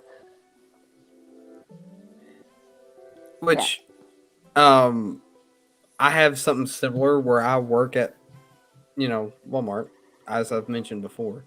Where I work there, I get Walmart Plus for free, and I don't get Disney Plus to go with that, but I get Paramount Plus for free as well when it comes to, like, with your Walmart Plus subscription. You get Paramount Plus for free, you know? And I mean, the perks of working there, I guess. But you know, I'm not even paying for Paramount Plus and I have it. So I mean, that you gotta think, like, some people are losing money on those types of deals, you know. Disney Plus, like you were talking about, Story Away has that kind of deal going on too, where it's like part of a bundle. And they're we have it here too. We have it here too with Mercado Libre, which is like the Latin American Amazon. They will give you Disney Plus for free when you are a certain level of consumer. Ah, well, see, there you go. I like that you changed your headline to "Knower of Jokes." I was waiting. When did you do that? Because I legit just now realized it. Pretty much the minute we were joking about it. So it's been a little bit and I ain't noticed. Okay, well, I'm blind. Well, of course you didn't notice, because you live in the past and he lives in the future. True. I'm having to catch up, so yeah, that's probably true. Well, anyways, continue on, guys. I'm sorry. I don't know where we, you know, but yeah, it's. I forget even how we got onto this, but I guess it's part of to do with their money and cutting things and all that, you know. Yeah, because that's going to have to happen. They have to realize at some point that what they've been doing, what they've been kind of telling people they've been doing is they're throwing money at content, and that content is theoretically supposed to bring in new subscribers. That does not, I would say probably in most cases for streaming services, that does not work that way, because it's more often than is people already get the service as part of some bundle deal. So they weren't brought in by the content. They just happen to have that service as part of their bundle, and then it's like, oh, I'll just use it. And so I think it sounds like Disney has realized this, and so now they're gonna kind of start curating. It'll just be interesting to see how the curation stuff, and that's the thing, they already were kind of cutting things before all this news came out. Like there was that, Talented actors, stories, yeah, productions, all cut.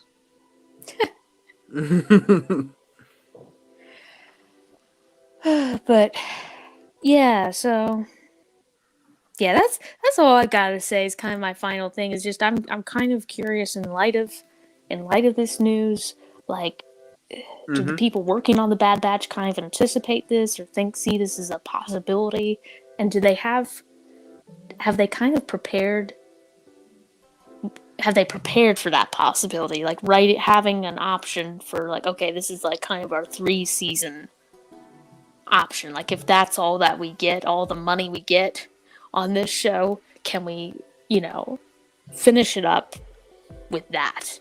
That would be nuts if they just kind of canned it at 2 seasons. Well, it wouldn't be much different than what they did with the Clone Wars back when they first owned Star Wars. Yeah. Yeah, that's true. So I guess anything's possible. Yeah. The thing is that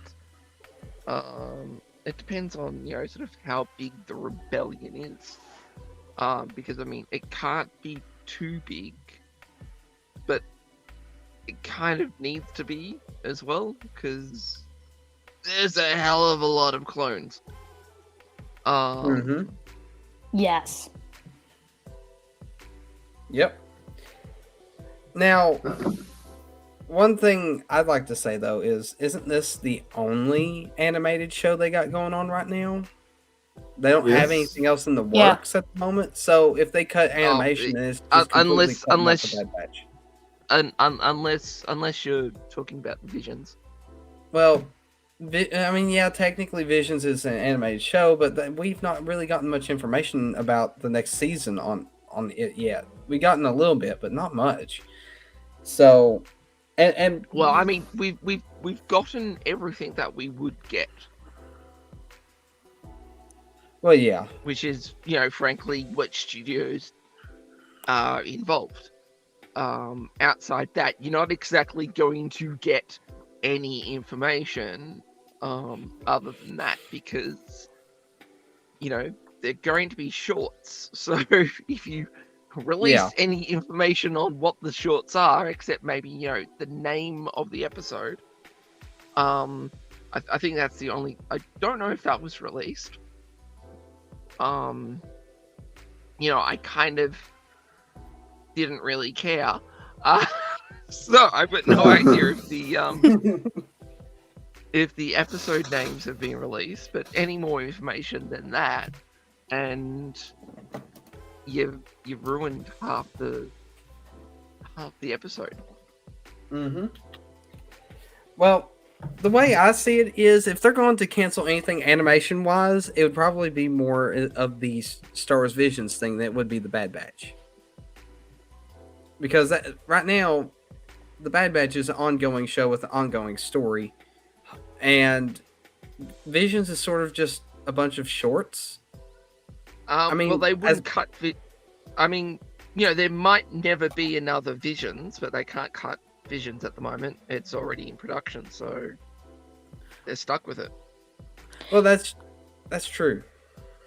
I could see them after either this season, or say maybe a third season of the Bad Batch, being like, okay, we're gonna just put Star Wars animation on like an indefinite pause. Who knows? Hmm. Well, the thing is, though, Star Wars animation, even though it may not be as popular as live action, it's still, in my opinion, the best that we get of Star Wars now. It is. It's just the animation, and that's sad too. You'd think the live action would be the best. I mean, we haven't watched season 3 of The Mandalorian yet, so I can't say anything about it, but it looks good. But the thing is, out of all the live action shows that we've gotten, The Mandalorian is by far the only one that's done the best. And then when it comes to the animated shows that we get, Rebels was decent. There's one other one that starts with an R that I can't think of. The Bad Batch, it's Retry? decent. Is it retry? Or Retry? reboot? Huh. Is it Rebel? Not Rebel, like Star Wars Rebels, but Rebel? No. Rubbish? I Insurrection? think That that's was it. it. I think that was it. Rubbish. Insurrection. I think you're thinking wait, Star it's Trek. No. Oh, maybe I am. I I'm I don't know. I'm pretty sure the name was Rubbish. I like You're rubbish. probably right. Star Wars That rubbish. one's a rubbish. That's a good one. I like that one. So dumb. You know what? but That's- so good. That's what we're going to call that show from this point on, because I refuse to call it what it is.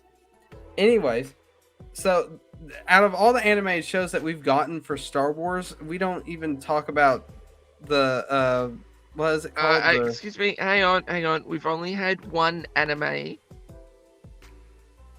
The rest were animated. Oh yeah. That's what I said. Animated. No, you said anime. Did I say Yes. anime? Okay, sorry. I'll correct myself. Out of all the animated series that we've gotten from Star Wars and the anime, the only thing that's really not turned out so good is Star Wars Rubbish. Oh, well, that and what was that other one called that was all about the female characters that was designed to sell dolls for... I don't even consider that a Oh, show. you mean the It's like a- advertisement? yeah. I don't consider it a show either, but they show it on Disney Plus as a show. And I mean, even that though wasn't the worst thing, but it wasn't great by any means, but it wasn't the worst thing. Honestly, there's a few episodes that I can watch and see them make a Clone Wars spin-off type episode of if they wanted to actually turn it into an episode. I feel like they could have turned maybe one or two of those into an episode of the Clone Wars or something. Or Rebels. That was Galaxy of Adventures. No, not that. Oh, wait, that's another one. That was another one. No, I'm talking about the something of Destiny. Is it Tales of Destiny? No. Or Forces that's- of Destiny. Destiny. Yeah. Forces of That's it. Destiny, yeah. That's it. Now, Galaxy Adventures, that's another one that didn't need to exist. I haven't watched it. I don't know how good it was. But honestly, I don't think it needed to exist. It's just turning Star Wars into a wannabe anime. And Yeah. that's it. I honestly could care less about it. Because I mean it's just redoing all the movies in the anime form. Now, if they had redone all the movies in the Clone Wars style right here that we see on the screen, I would be all for it. It would be insane to see them redo all the movies like that. Maybe even Yeah. add some stuff, like maybe some concepts that they never added into the movies. Bring it in as a new scene or something like that. That would be insane. I would honestly be up for that. That would create Yep. so many opportunities. Yep. And I feel like animated Star Wars is sort of the future at the moment because they can't ever seem to nail the live action correctly. Then again, we could see a major change with season 3 of Mandalorian and then the Ahsoka TV show. We could see a major shift. I'm. I Oh, feel like actually, it'll take more than there two was- shows, though. Go ahead, sorry. Yeah, actually, there was an article that was talking about the Bad Batch, and one of the things it was saying that really struck with me is what it was saying that the show commits the same sin that the Clone Wars and the season 1 of the Bad Batch had. It was more oriented towards the dedicated fan, and I was like, yeah, it is, but it's not a flaw. I mean, why would you think this is a problem? This is the stuff we consume. This is the stuff we go after. This is the stuff that makes me drop money on collectibles. And now you're seeing it like, oh yeah, why don't you go more towards the casual? Because the casual viewer will not drop that kind of money. No. I mean, Or any money. Yep. True enough. I'm more because of a couple things. Because I'm more pessimistic about Mando season 3 and Ahsoka. Number one, because of obviously Book of Boba Fett messed up the kind of the flow continuity of the Mandalorian.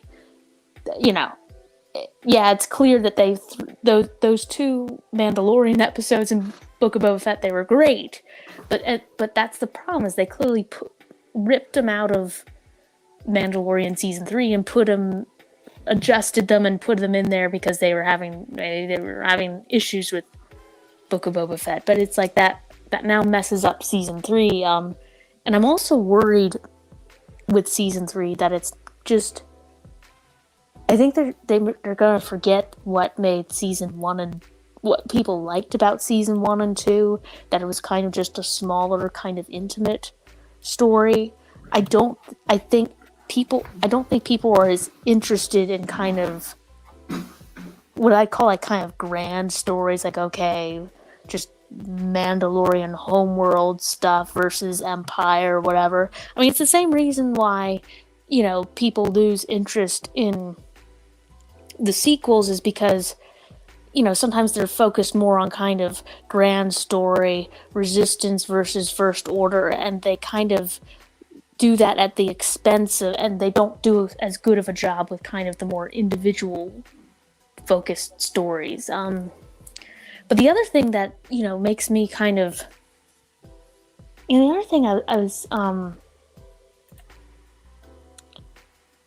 like with, just, this is more of a little thing, but that was kind of having me a little pessimistic about, the Ahsoka show specifically. And I don't know, I haven't been keeping abreast of the news of this, but I thought I'd read somewhere that, so one thing that I thought that Rebels really got right was who they got as the voice actor for Thrawn. Like, he was perfect. They need to use him if they're going to have that character in the Ahsoka show, and that it seems to be suggested that would be the case. They need to have they need to use that actor for that, both for continuity and just that. It's perfect. Hoping he looks like the part. We don't want another Grand Inquisitor. yeah. Nope. That's the other thing. It's like, come on, you've got so much, you're blowing so much money on these shows. Can't you? It's not like it's back in, when was Revenge of the Sith? What year was that released? 2005. Yeah, if they were able to do that in 2005, and make them look, make that species look that way. Why couldn't they do that Does it look 17 real? years later? Yes. Not asking much. No. You'd think that their technology and their methods would have improved from back then and made things easier. Yeah, it's you like think. when you compare the Gamorrean guards in Book of Boba Fett with the ones in Return of the Jedi, and you're like, really? You're doing worse than the first trilogy? That's another sign of kind of So another now sign I'm- of their budget. Mhm. Now I'm gonna have to look at that because I actually thought they looked pretty good. I thought they were decent, but like I did notice that they could have maybe changed them a little bit, you know. They look like a costume, and they are not supposed to when you're watching a show or a movie. And the ones in Return of the Jedi, they don't look like a costume. They are well done. You know, Mhm. another sign that they're having kind of budget problems is one thing is you know, you notice is like in the live action Star Wars, just the they don't have as many alien characters, and That's one thing that bugs me. just Which is there are too really many strange. humans. Which is It's really very strange because they should like have a warehouse full of aliens to just pull out, put onto somebody, and You would think. Apparently yeah, not. you would. Yeah, where's the alien representation? Yeah. Well, I thought they were all about exactly. diversity. They're too busy getting different colors of human representation. That what's so funny about that, and especially and this is another area. Like I know from what I've heard, and once again, I'm not familiar with this stuff, but from what I've heard about kind of the original like Thrawn storyline is that, you know, it kind of has that element of, okay, you've got this alien who's been able to rise up within the ranks of the Empire and kind of how remarkable that is. And Mm-hmm. and so it's like you think that this current story group would kind of jump all over the opportunity to be like show, you know, kind of conflict between aliens and Racism and humans. racist. Yeah, and do that in a way that's realistic for that world. And Shrek does it better than anybody. But you gotta remember that requires this little thing called talent. Talent.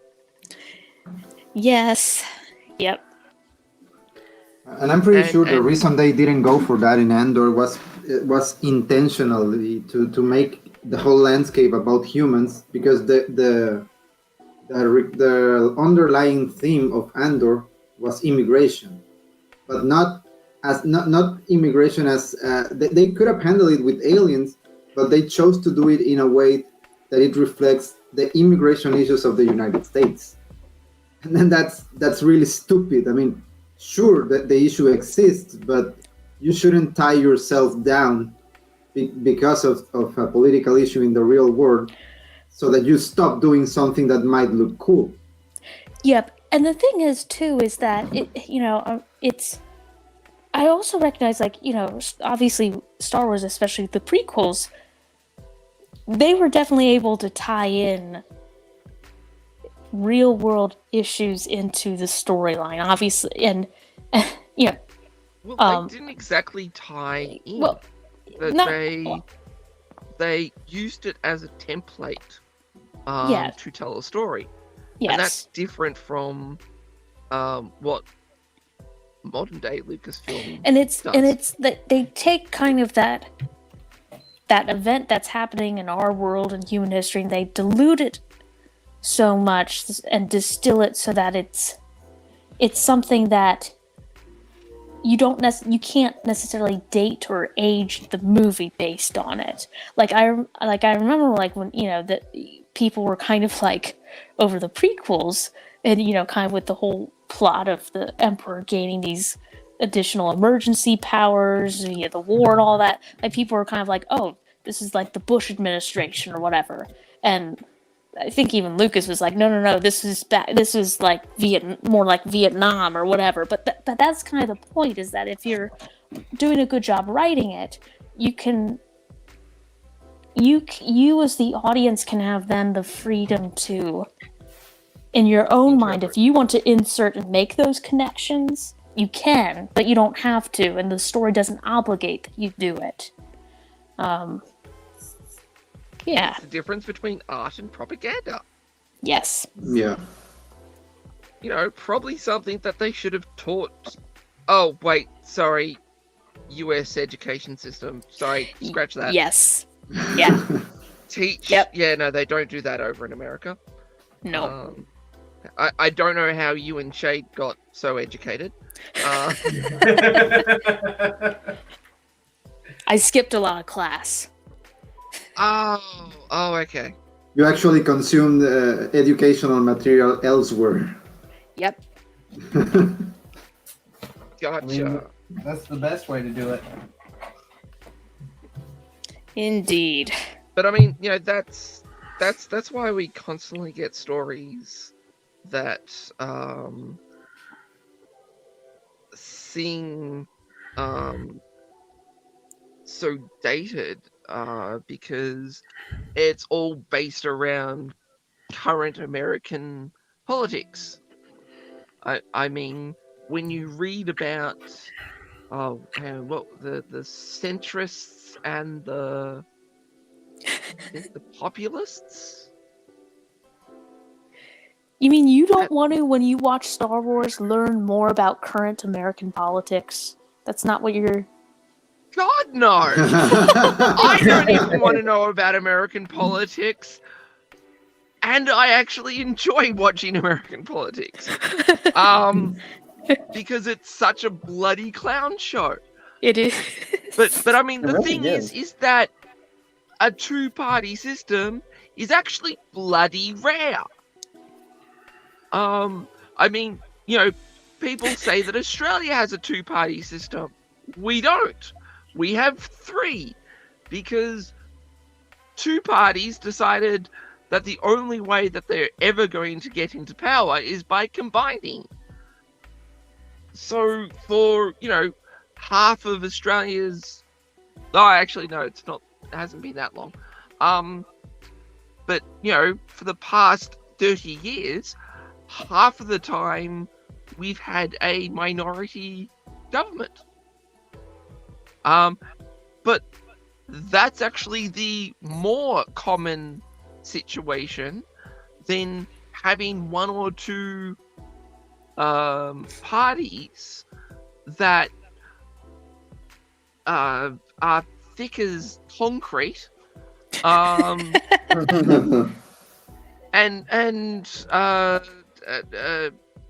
kneel down in the face of corporations. Yep. Sorry, kneel down and unzip in the face of corporations. Okay, so before we continue on, we are way off topic. I know, typical. It's very typical. No, That's what actually, I think we're pretty much on topic. We're basically talking about the Trade Federation and the banking clans and, you know... Yeah. Oh, okay. Well, I guess for the most part, you get a pass on that, but I feel like we still need to go closer to the topic at this point because we've been at this for 2 hours, and I don't think we've said everything we need to say just yet. So, I'm going to go ahead and say... no, I'm not going to. I forgot. We still haven't gotten Story Away yet.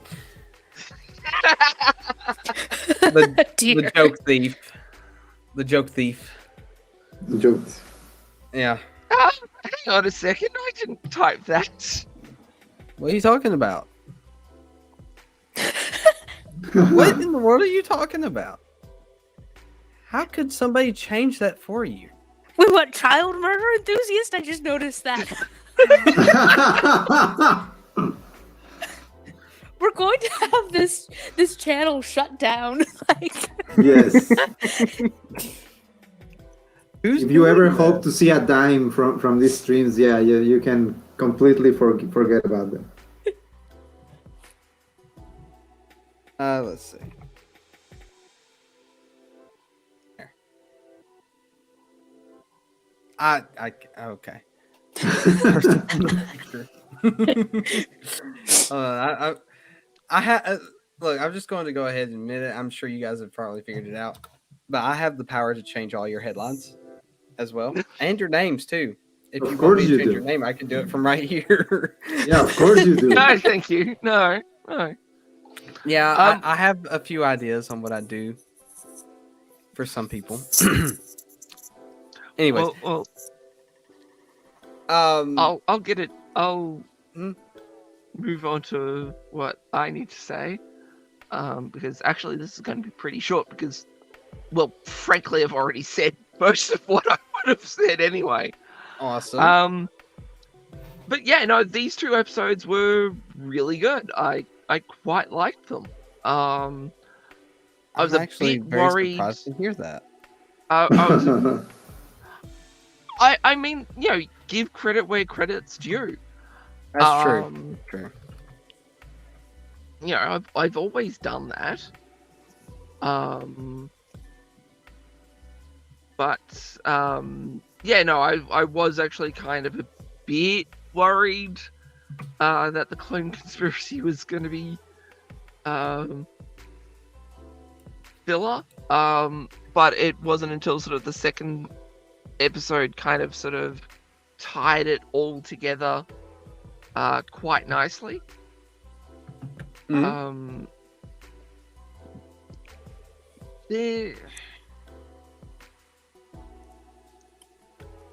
I think they kind of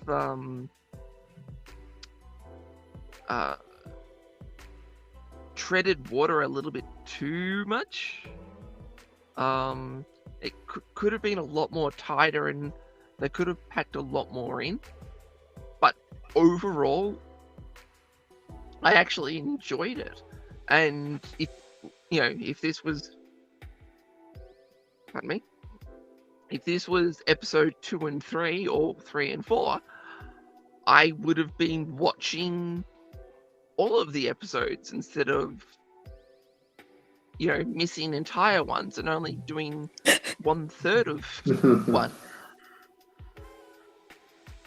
Yeah. But this is what we were kind of sort of wanting from this is what we were wanting season 2 to be, and they've absolutely dragged their feet about it. Yep. There's a lot more, unfortunately, there's a lot more sort of questions than answers, and at this present moment, with how bad they've kind of been with that type of situation, it hasn't exactly filled me with confidence. But yeah, no, essentially what the Emperor did was a good twist.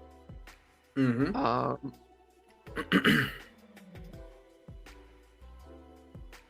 And it wasn't so much a case of I mean, the thing is that the minute the Emperor rocked up, you knew the bill was gonna go through. But the way he twisted it to essentially paint the clones with the same brush feels correct. It feels like a good play type situation. The weird thing, if let's say this was one of the situations where there was a rogue officer that took matters into his own hands, and the clones did follow his orders without any hesitation, and let's say the Emperor wasn't a bad person at all, this would be actually a legitimate bill that you'd want to pass. Yeah. I mean, he knew how to twist the truth, and if he's trying to play the good guy in front of everybody, then of course people are going to believe it, and it's not a bad idea. Yeah. So credit where credit's due. That was a really good sort of twist of the knife, and it would definitely sort of make the clones feel even more under pressure. Mm-hmm. I don't know if that's the right more like right under fire politically. Yeah. And yeah, it makes me want to watch the next episode. I'm just half worried that it's going to be another filler episode rather than actually moving everything forward. Get ready for the next treasure hunt. Yeah. Do you know the name of the next episode, Chrono? While we're thinking about it. Yeah, the name of the next episode is Treasure hunt. for sure. The Crossing. The Crossing. It doesn't say much. To the Oh, treasure. God. To the treasure. It sounds like a filler episode. Well, you're not gonna like episode 10 see, the because thing is- episode 10 is called Retrieval, and I totally thought Retrieval of the Treasure. Oh God. No, I mean the name of the episode could be, that is definitely a 50-50 type of name for an episode. It could be a filler, but it could also be an important episode. Yeah. But I don't know. I'm sort of still sitting in here going, I don't think Filoni's got it. Let's hope we're wrong. No, That's but I really mean the hard. thing is that I think everyone was. You kind of heard it that everyone was sort of like, oh my God, David Filoni's the second coming of George Lucas, and it's just sort of like this, actually the entirety of Bad Batch, and the Tales of the Jedi, and I'm sort of, after watching that, and I'm sort of sitting here going, I don't think he is. I think he really needs someone above him to sort of grab the reins when needed. Not saying he's not talented. Absolutely a talented guy, but talented in a group rather than by himself. Mm-hmm. He did have George Um, Lucas a lot with him during the Clone Wars when he was working on it. So Exactly.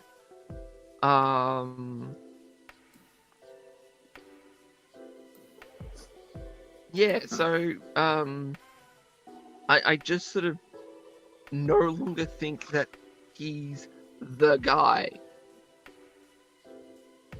A friend Not of mine exactly. a friend of mine mentioned earlier that one of the things he sees in both Filoni and Favreau is that there are people who mostly are just happy to be able to tell stories, and yeah, they have respect for the source material and all, but ultimately sometimes they are so focused on like, oh, I want to do this story, and they throw it out there into the Clone Wars or the Bad Batch or whatever. I And think that is absolutely the big problem. Yeah. I agree with that. I kind of said that with the Tales of the Jedi. This doesn't feel like a story that, sorry, the amount that I watched doesn't feel like a story that needed to be told. It just felt like it felt like the writer wanted to tell it rather than actually have it to explain something in the world. It feels like a brand. And Filoni did say something along those lines during the interviews in the Clone Wars. When he was asked about some of the episodes, he would say like, "Oh yeah, I really wanted to tell that story," and you can notice that he says that about a lot of episodes. And it's like, okay, yeah, that's cool. You're a storyteller, that makes sense. But you cannot lose sight of the fact that you're contributing to a larger universe, and there's an expectation of where you're supposed to be going with it. And that is something I said since we started reviewing the Bad Batch. Where is this going? Because it seems like they don't know and they don't care where they're going. It's just like, oh yeah, we're going to tell more stories about the Bad Batch. Yeah, but to what end? Yeah, and I mean the thing is that really what we should be seeing are episodes of either world building character progression or plot progression. And we're just getting a whole lot of content. Yeah. Yeah. And Mhm. this is not and Lucasfilm can't afford that. And I'm not even talking about financially afford it. I mean, you know, fan goodwill afford it. Yeah. Yeah. Which is Um, tied to financially affording it too. Yeah. Yeah. Yeah. Exactly.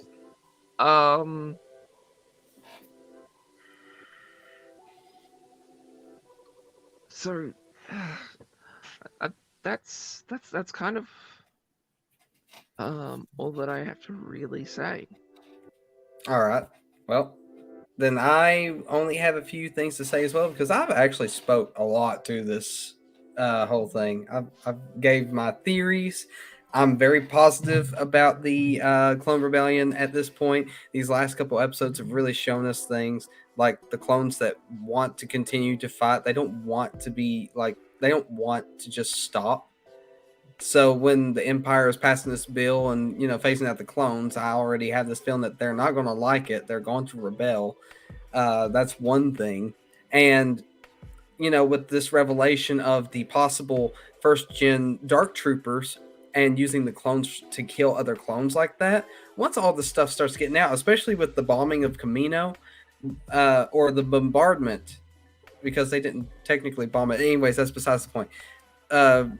Once the truth about Camino was let out, all this stuff that's all going to make things reach a boiling point. Something's going to happen.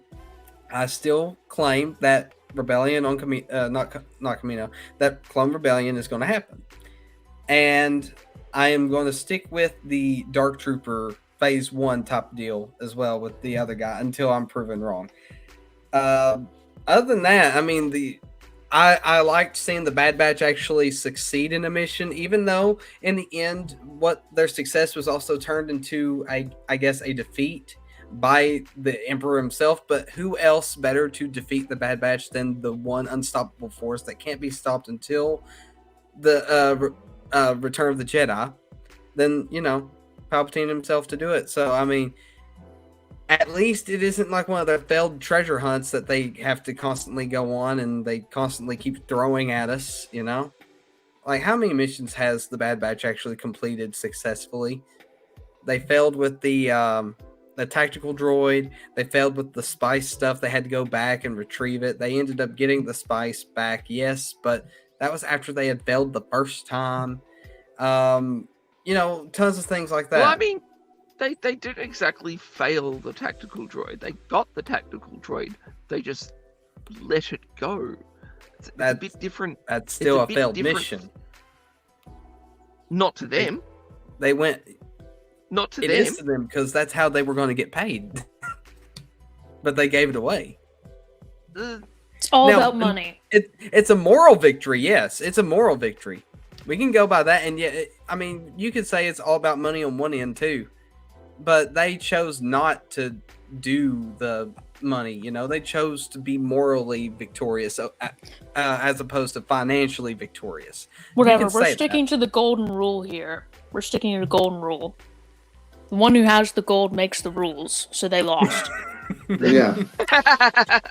And Okay, actually, yeah. they have abandoned that plot point too, because we were told that at the beginning of the season that they were desperate for money because they needed to pay the debt and stop doing these missions for Sith, and they just completely forgot about that. They haven't gone back to that point.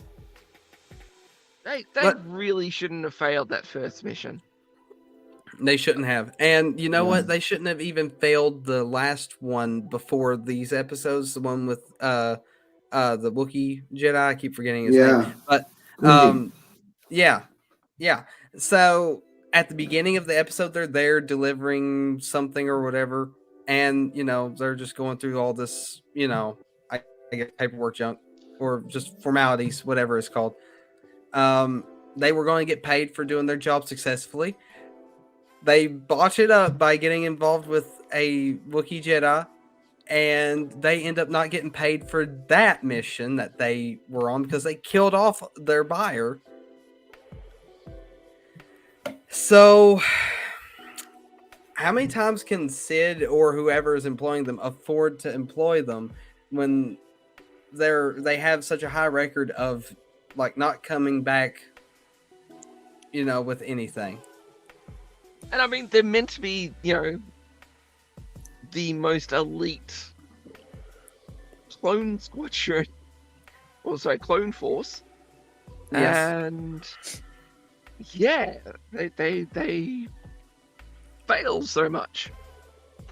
I mean, is all their victories shown off screen? Like, well, that shouldn't be a thing. We should get to see them win every once in a while. Well, actually, I think a lot of them have been. Because there's Now, been a few missions that have been. You have to pay sort an of- additional fee to Disney Plus to see the victories on screen. Give them ideas. She's the Mary Sue. She can do whatever she wants. So I would recommend not to give them ideas, just like Yeah. Soraya Well, said. I'm saying that so that way it won't happen. That's true. She is doing her anti-prediction. Well, anyway, so there's only a few episodes where they truly succeed that I'm very happy about, like the racing episode with Tech, the character building, all that stuff. I like it when an episode does character building and world building at the same time, such as the episode about the racing. I forgot the name of it. It's like it's showing some world building with like how other places do their version of pod racing. It's giving us a bit of a development on Sid and on Tech. We're getting a development on Tech, which we never get. They really need to start building these characters instead of making them these just one-trick ponies. One of them's a tech expert. One of them's just really good with his senses. The other one is super strong. Maybe not the smartest guy, but he is funny and strong. Stuff like that. And one is a walking droid. That too. He's like a half droid. But A human droid. And I guess wouldn't that just be an android? Yeah. Yeah, we'll go with that. Anyways, No, cyborg. Oh, cyborg. Yeah, he that's should it. be. No, you're right. should be You're a right. cyborg, yeah. You're right. That's right. But we don't get enough episodes that do that kind of character building and world building at the same time. All we get are these Power Ranger wannabe episodes. If you saw the one with the giant mech at the end of it, you'd understand what I'm talking about. Oh, okay. Because did you see the treasure hunting episode with the pirate lady that could have been Nope. more easily slopped? Okay, so we had a discussion about this last stream about how we could have easily swapped her character out for Hondo and had a slightly different adventure, and it would have been 10 times better. You'd have to watch the episode to understand what I'm talking about. Anyways, they end up finding this giant mech thing that was built inside the mountain, and it goes on a rampage and nearly destroys their ship. So they're having to, instead of go home with the treasure that they had come there for, which triggered the mech, they have to put the treasure back, which in turn destroys the treasure and then destroys the mech.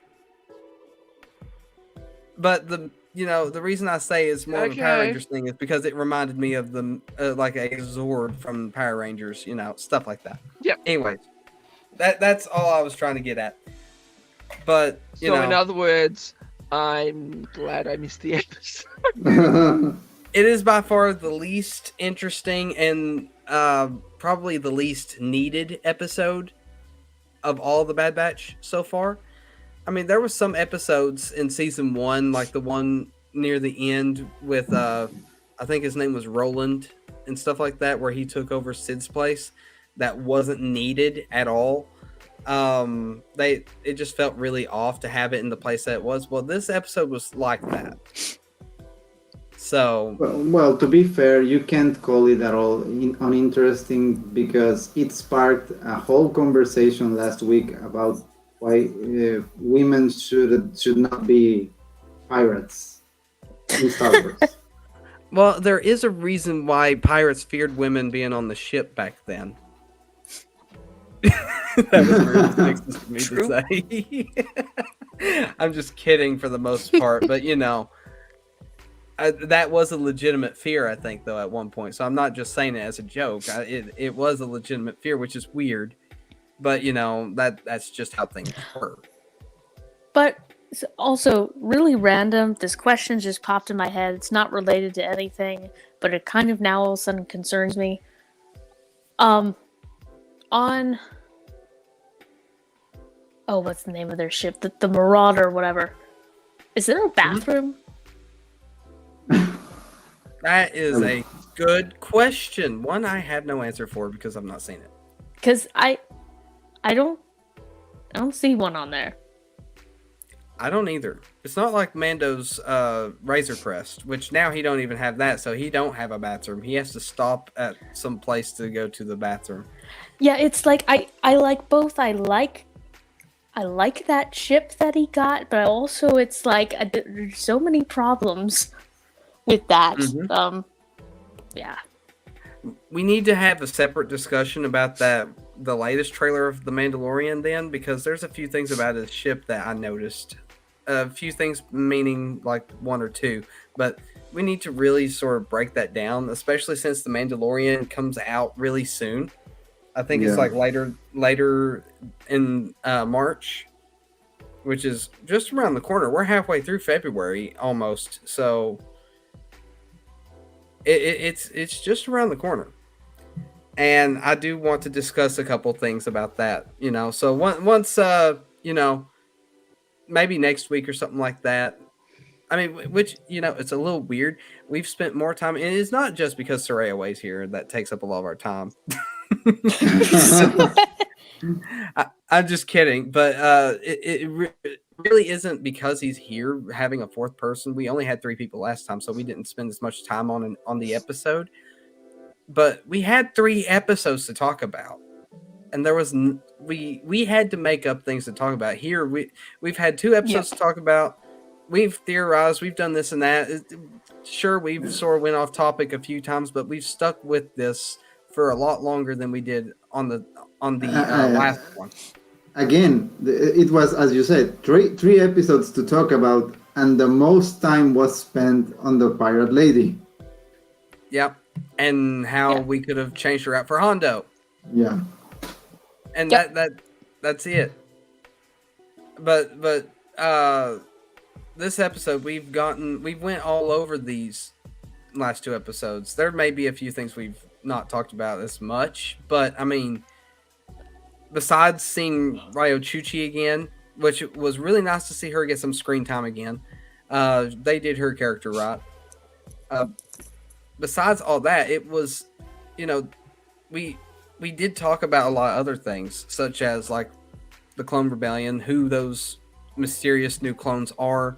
One other thing to think about though is how do some of the clones know about Rex, who helps get the clones out of the army? That's another thing to think about, because that one guy, that whatever his name was, Slip, was it, or was that the one that got shot? I can't remember which one was which. Well, they but there was both two ended clones up at the getting beginning. shot. Oh, sorry. Shot at the beginning of the first episode, not shot during the second episode. But no, that was not Sleep. Sleep was the one who contacted Rex. The other Okay, guy, okay. the other guy, Yeah. I don't know who he is, but yeah. okay, so Slip was okay. So how did he know about Rex? And if he knew about him, why the heck did he not say anything to the Empire before he was before he got into this discussion with his friend that got shot? Like, you gotta think, how did he find out about Rex? They're brothers. Yes, they're brothers, but how did he find out that he helps them get out? That's the thing. A Yeah, good no, but question what I- for what I- another time. what I'm saying is that it's one of True. those sort of situations of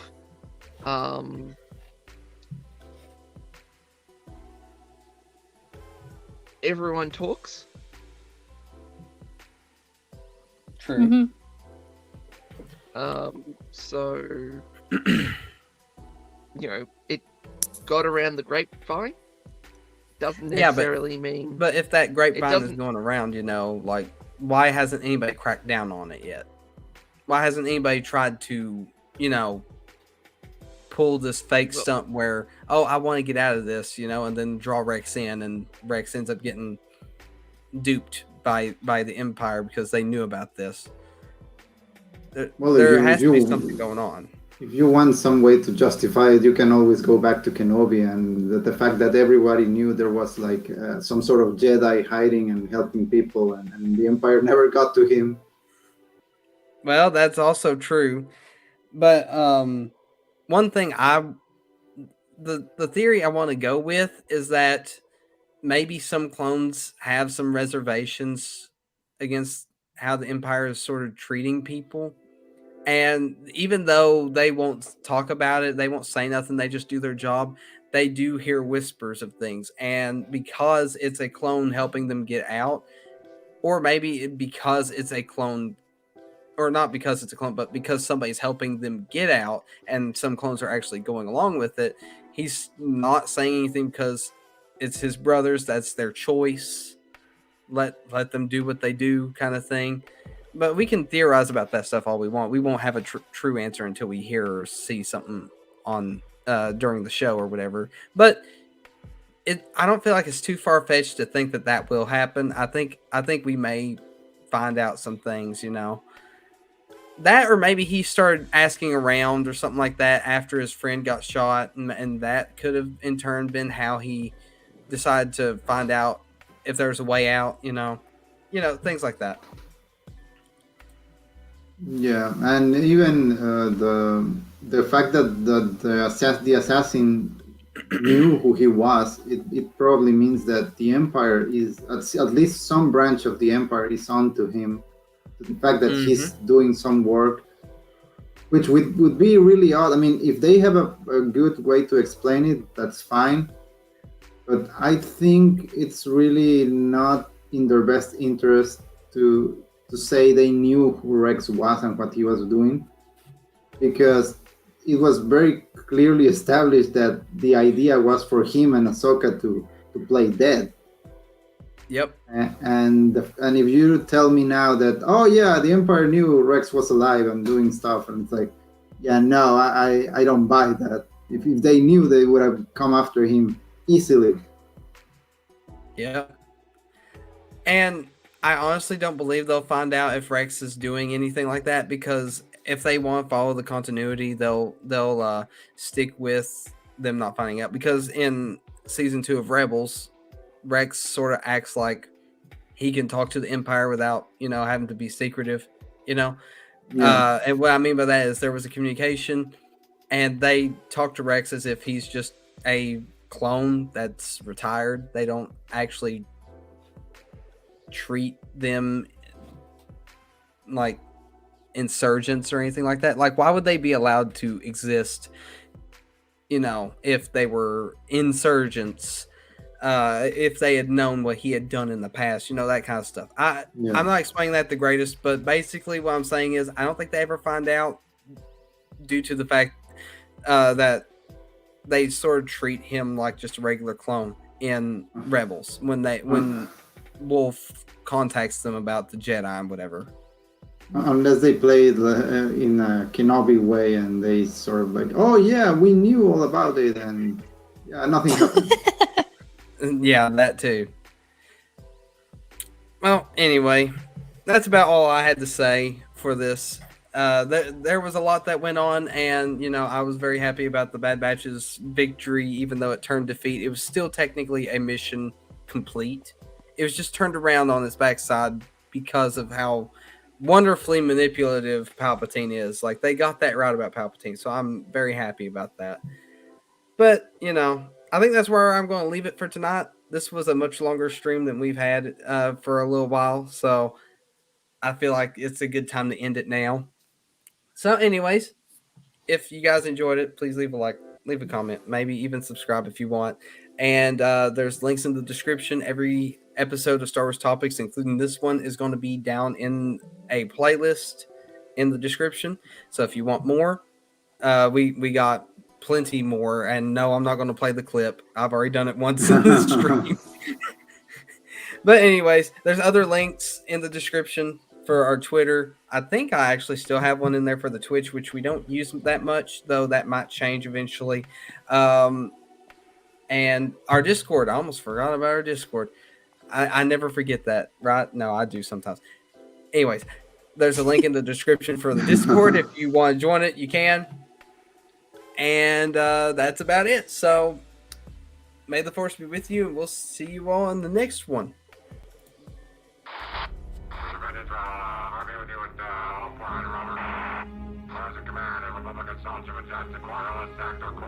Sector.